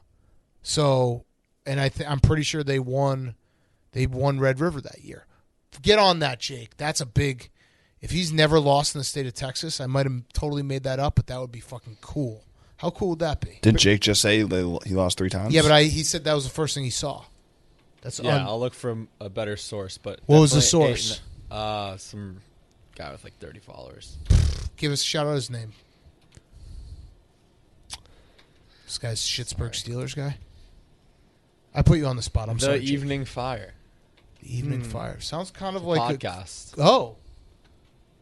Actually, bleep out their podcast name. Yeah, fuck that. Well, 49. You can't have them before this come game, and so take this would our be shit. 50-3 now. Okay, so I might have made up that. It sounds cool to say he's never lost a game in the state of Texas. So let's just roll with that. Yeah, I don't know. Gallup kind of concerns me because he's fucking good. And yeah, Cedric Wilson is not bad. The touchdown catch that he had where he tore his ACL on the catch, knowing that he tore the ACL in the process of stepping off that leg, I think it was his left leg that he pushed off of, did like a 180 in the air, held on to the ball in the end zone while his ACL was torn. Yep. Respect. Yes. That's all Madden shit. That is all Madden shit. He that was a crazy catch. I just don't I don't know. The Cowboys, watching them, they concern me. And that was a stupid bet. Well, and it was stupid right away. But whatever. The game could have been different, but we all know that the biggest obstacle to you winning this future bet is probably going to be Mike McCarthy. Yeah. He's the weak. His arteries are his weak link. He's the weak link to his team right now because the defense is awesome. The offense, when they have their shit together, is definitely good enough to win every game they play in with that defense. But then you have to trust Mike McCarthy don't do anything stupid. And he kind of did something stupid in this game, which is he ran out of timeouts. Yep. Was not able to challenge Chase Edmonds. Which was a fumble. Which we think was a fumble. We're I going to think say it was was a fumble. definitely a fumble. And so the game turns around at that point. The Cowboys have a chance to win. Wasn't that under 2 minutes, though? No, it was right before the 2-minute warning. It was right before. Kyler Murray did actually lose to Texas in his one Red River, so there's one loss. We found one. Either way, it was cool when I said that he'd never lost in the state of Texas. We should just go with that. Mm-hmm. That sounds fucking cool. The fact he never lost in high school is insane. Yeah. And he's 9-0 in that building. That is confirmed. Yep. Confirmed fact. But yeah, you're right. That timeout, like losing that timeout, that was, and it was. I don't know if the Cardinals did it on purpose, but the reason why he used the timeout was there was a 4th and 5 or 4th and goal on the 5, and they brought out Prater and Kyler Murray were on the field at the same time, and then they put Prater out wide. So the Cowboys were confused whether they were going to go for it or kick a field goal. Then they burned a timeout. I don't know if that was intentional. I don't know either, but I get the vibe that when Mike McCarthy is coaching football, a lot of the times he's just he's enjoying watching football from the sidelines. So Yes. it just kind of gets lost in the game. I would be in that same position too. Sometimes if I'd be like at an NFL game on the sideline, I'd forget what my job was supposed to be too because I'd just be very enthralled by He watching zones the game. out. He zones out and Yeah. kind of watches the game. Yes, no, you're absolutely right. I lost that bet. It was stupid. I got swept up in the moment. I've been thinking about like how can I find a way that the Packers aren't going to win the Super Bowl. The Cowboys I think are undervalued and really good. No, they're not. They suck. Their offense is to be fair, I have to be exactly fair about the Cowboys as I am about the Rams and the Colts. Can the Cowboys put together 4 games in a row offensively that can win a Super Bowl? No, they can't because they haven't. So they can't. So I'm an idiot. So right now it would be looking like they'd go to Lambeau in the second round. Great. Right? Just get it over with. Lose that game and I'll just be drowning in sorrow. Great. Awesome. Fucking Cowboys. I do like them better than the Rams, though. Yeah. And it's not, and people say it's recency bias with the Washington football team game. I was talking about this bet before that. I've been talking about this bet for like 3 weeks. I'm an idiot. I timed it it already went from 10-1 to 12-1. So I'm really an idiot. Way to go. I might hop on it now. Yeah, hop on it with me. Fucking stupid. Cardinals, though, that was a big-time win. Cliff Kingsbury called a perfect last drive to salt the game away. Kyler Murray made some big-time throws. Like, that's the as bad as the Cardinals have looked the last few weeks, that's the team where you're like, okay, they could beat anyone. Mm-hmm. And they still don't have DeAndre Hopkins. It's helpful when they have A.J. Green making big catches down the field. Yeah. He was, credit to the Cardinals. Like, they deserve absolute big-time credit. It felt like they were a sinking ship.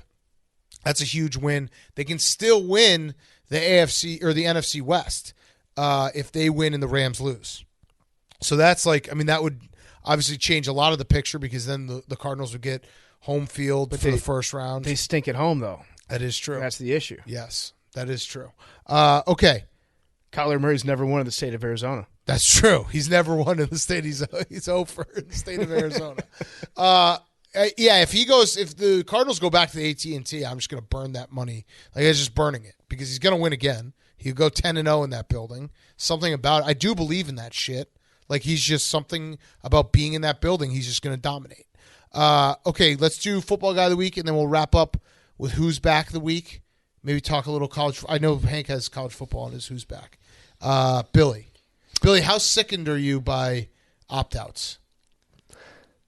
I mean, I'm sorry. Actually, save that. Sorry. Yeah. Hank has it for his Who's Back. I want to hear your take on that.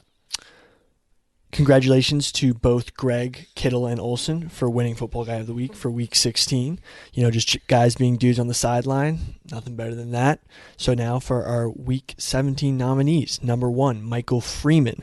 Marcus Freeman. I love how they just won Football Guys of the Week just for roughhousing. Yeah. That's as simple as it can be into each sometimes. other. The vote says what the vote says. Mm-hmm. Okay. Marcus Freeman. Michael Freeman, Marcus Freeman's father. Got it. He didn't show up to his Fiesta Bowl as he was the head coach of Notre Dame because growing up he taught him that he's no better than anybody else no matter how successful he gets. So he wasn't going to show up to his game and just sit on his couch because that's what he always did, and why should he treat this game as special? That's a football guy kind of move. I love it. Just didn't show up. I feel like in a lot Kind of like Marcus Freeman in the second half. Exactly. In a lot of sports movies, there's always that one moment where the main character looks at the stands to see if his dad's there. Yeah. His dad's not, but it just makes him continue to work harder. Right. So that's what Mr. Freeman is doing to Mr. Freeman. Right. Exactly.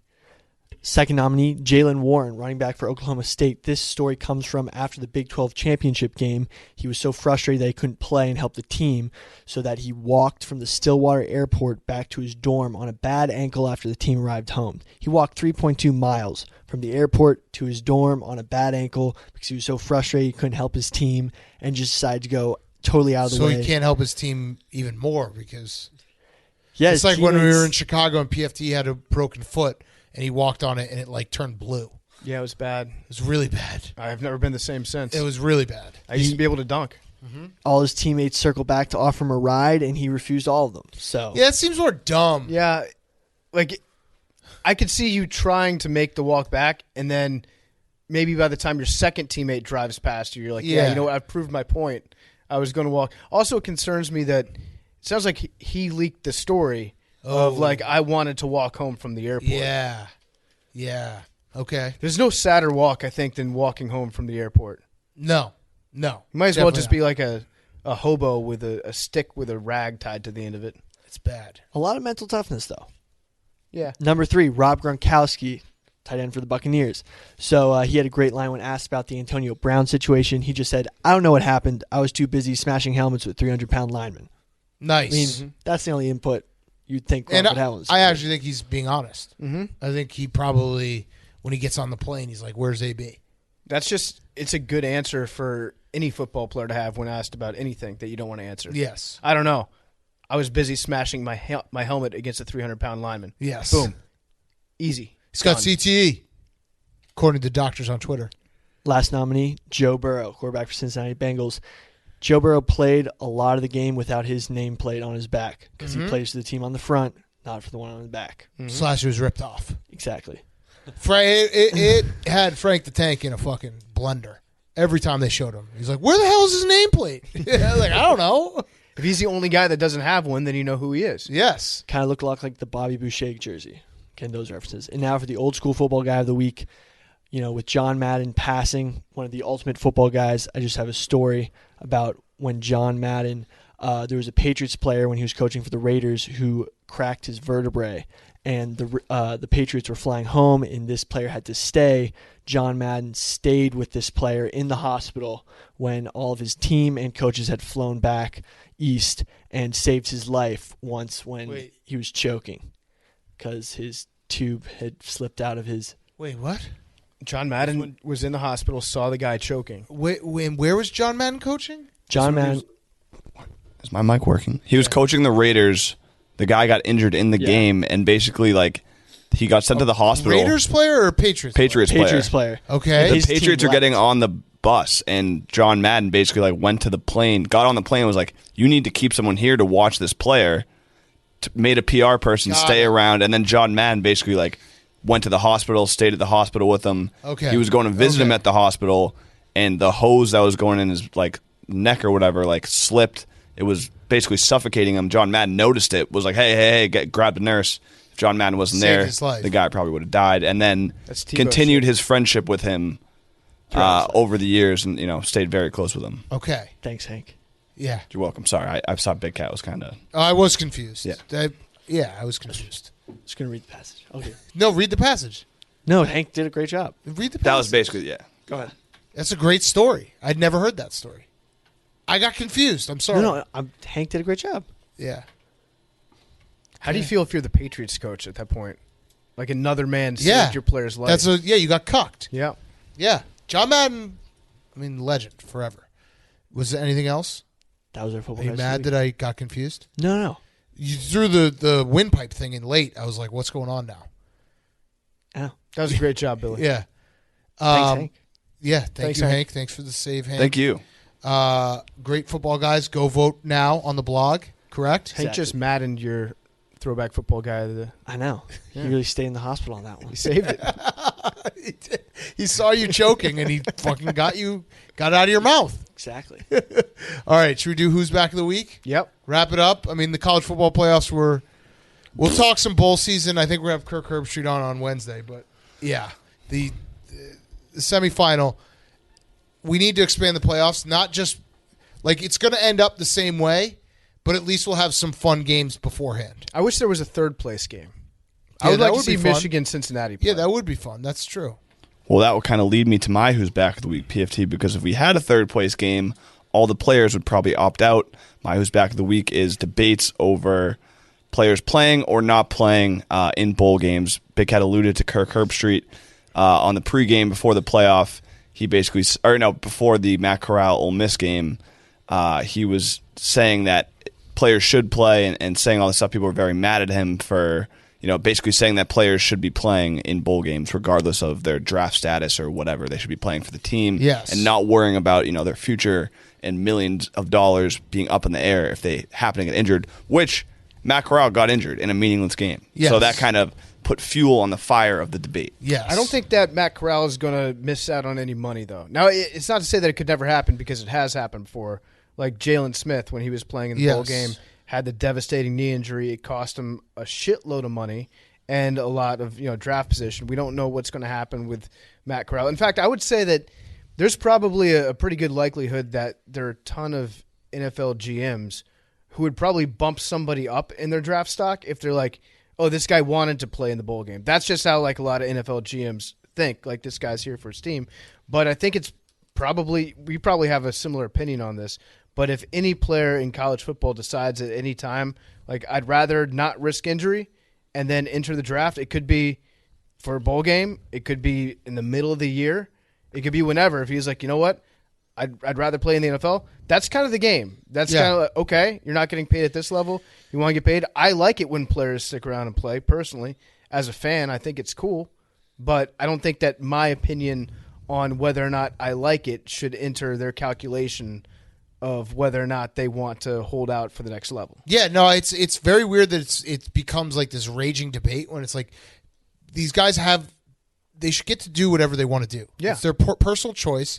And the part that bothers me is more when someone does get hurt, everyone's like, oh, he shouldn't have played. No, fuck that.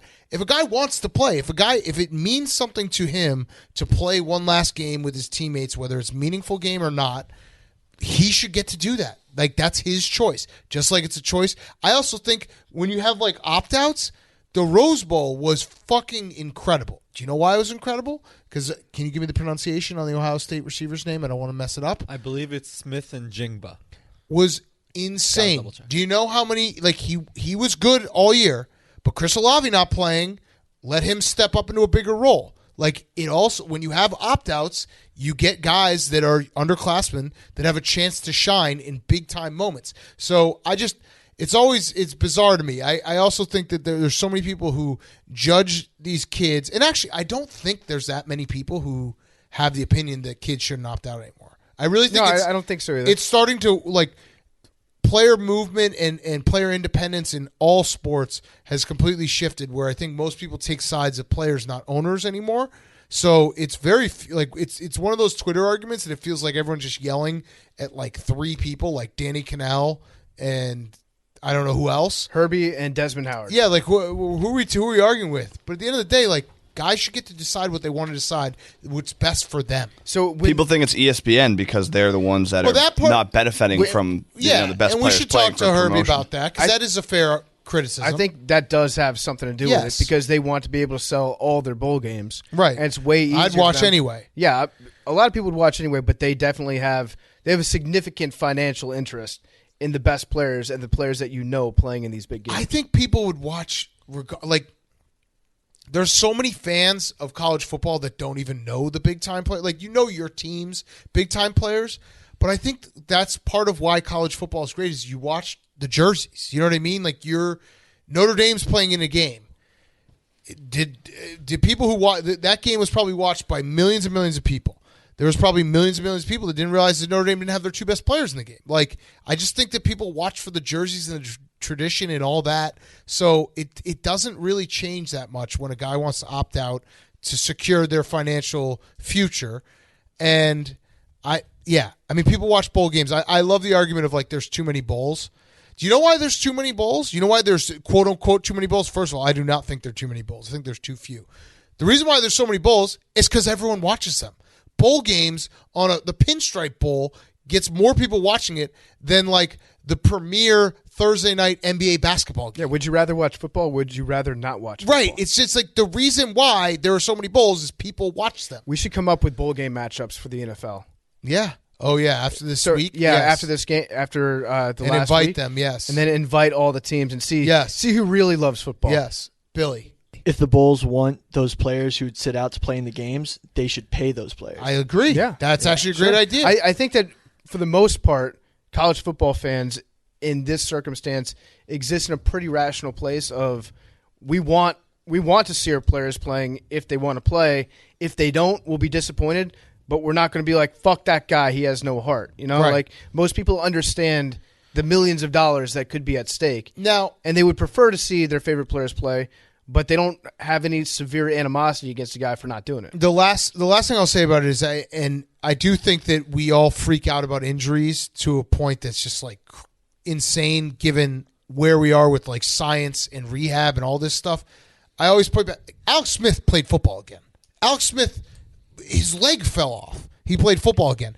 It's not like it's 1960 when you get you tear your ACL and your career's over. But if Alex Smith had that happen to him, he probably wouldn't have played football again. What? If it happened to him in college.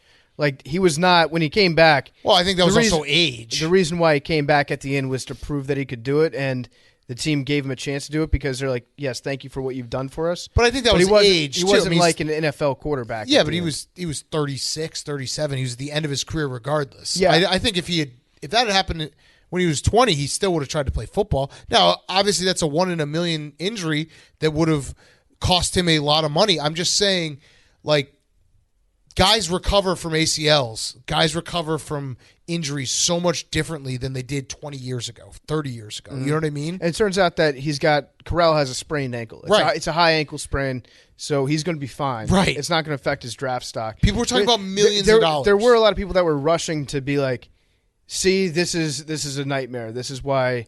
And I hate that. And I understand that some people want to be like protective of the players, but I feel like a lot of people also just want to be protective of their own takes. Correct. And kind of be like, see, this is why I was right. Right. Not, see, I'm so heartbroken for this kid. And how many players play and they don't have any injuries? Like, you can't do that. That's the part that drives me nuts is don't judge a kid because he wants to play, just like don't judge a kid because he wants to opt out. They're the same situation. It's a give and take for sure. But you know what I'm saying? Like, you know that Dave Gettleman would look at a player that chooses to play in a quote-unquote meaningless bowl game and put like an extra plus next to his name. Yeah. And these guys actually do work in front offices across the NFL where you could make yourself more money by playing in a bowl game. Listen, they're like Micah Parsons opted out last year. He's going to be rookie of the year, defensive rookie of the year, maybe even defensive player of the year, like in the running. There definitely were questions going into the draft of does he love football? Obviously, he loves football. We've watched like some of the stuff when he gets mad that he gets pulled out of games. People get mad that like scouts do their jobs. That's the other part. The other part of this whole entire debate. They get mad that like a scout would say, "Oh, does this kid love football because he opted out?" They uncover everything about all. Like, you're making an insane investment in a player. You want to know that they love football. And well, you can opt out and still love football. I'm just saying that there will be people who will ask it. Here's what's crazy is dirty little secret. You can not love football and still be really good at it. Correct. And still make a shitload of money and still win a Super Bowl. Correct. Even if you don't love football. Now, it's better probably in the eyes of almost every scout. Well, you do. It's probably a higher hit rate of draft picks that love football that pan out versus draft picks that don't love football. But it's crazy. Like, that's the last element of it is people get offended that like a scout would say, "Oh, I'd prefer my guys to not opt out." That doesn't mean that they shouldn't. They should still do their personal choice. That's part of the personal choice. Mm-hmm. It is. It is, yeah. All of it. No, if you want to come back and play, that's great. Good for you. If you don't, that's good for you too. Yeah, don't shame them either way. That's my point. Okay. Good who's back, Hank. PFT, your who's back. My who's back of the week is the Low Man Trophy. Yes. So tonight, it's Monday. Tonight at halftime of the Steelers-Browns game, Big Ben's home swan song, we're going to be awarding the Low Man Trophy to the nation's top collegiate fullback. The ballots are in. They have been counted. I know who won. Big Cat knows who won. Yes. We've got an illustrious panel this year, added some big names to it. So we're going to be putting out a video at halftime of Monday Night Football, awarding the award, the most prestigious award in college football. It's a tire with a Chevy decal nailed to it. The grittiest trophy in sports. So all the fullbacks, actually there was like a 12-hour span where every game had a nominee for the Low Man Award in it, and they all scored, like back to back to back to back. It was crazy. It was a big day for fullbacks. I think that was Thursday. I don't know. I was dealing with issues. You would have loved the Wisconsin-Arizona State game because in the second half... Oh, I watched it. You watched the game? Oh, yeah. 1 a.m? Oh, yeah. I was up. Wisconsin's exotic offense was running outside of the guards. Mm-hmm. That was when they were like, watch this play. We're going to open up the playbook. No, it was great between the fullback offense that they were using and also he's only 17, guys. Yes, Braylon Allen. He's only beast. 17. He's such a beast. I love him. All right, my who's back is the Bulls. DeMar DeRozan back-to-back buzzer beaters. That was insane. That's it. First time ever. First time ever. In back-to-back nights. And he Larry never Bird had did it one, in back-to-back games, but there was a night off in between. and he'd never had one in his career, which is crazy. Are they the one seed the as one of right seed now. overall? If Yes. the season ended I today? actually think they're very, very good, and they could compete with anyone in the East. The Warriors are different, whole different situation. The fact Nets? that You think the Bulls compete with the Nets? yes, the Nets are the Nets going to be healthy all the way through? Is Kyrie Irving going to keep his head on all the way through? I don't know. There's the Nets. The Nets do not scare me. They do, but they don't because they can always find a way to nets it up. The fact the Warriors get Clay back too is crazy. That's best free agent acquisition of the year. Mm-hmm. Billy. My Who's Back of the Week is Feel Good Stories. So this one's come from the NHL. Vancouver Canucks assistant equipment manager had a fan point out a mole on his neck through the glass behind the bench. And turns out that the fan was a nurse and knew that the Vancouver Canucks assistant equipment manager had a cancerous mole on his neck. Whoa. So it's like the John Madden of hockey. Exactly. It's Through the crazy. glass, just was put her cell phone up to the glass saying, you need to get that mole checked out on his neck. He got checked out. Whoa. Saved the guy's That's life. a crazy story. That's great. Wait, when was this? It's like a day ago or something? That's crazy. It happened a few years. Sorry again, Billy. Oh, no. I'm not. Oh, no. It happened a few years ago. He got checked out, got it all treated, and then I think either they were back where she was, and they did a little ceremony or honored her, thanked her for Well, hey, it's new to me. And I'm glad that it was. Well, no, the ceremony and the whatever Yeah. that. But that the was whole new. story's new to me.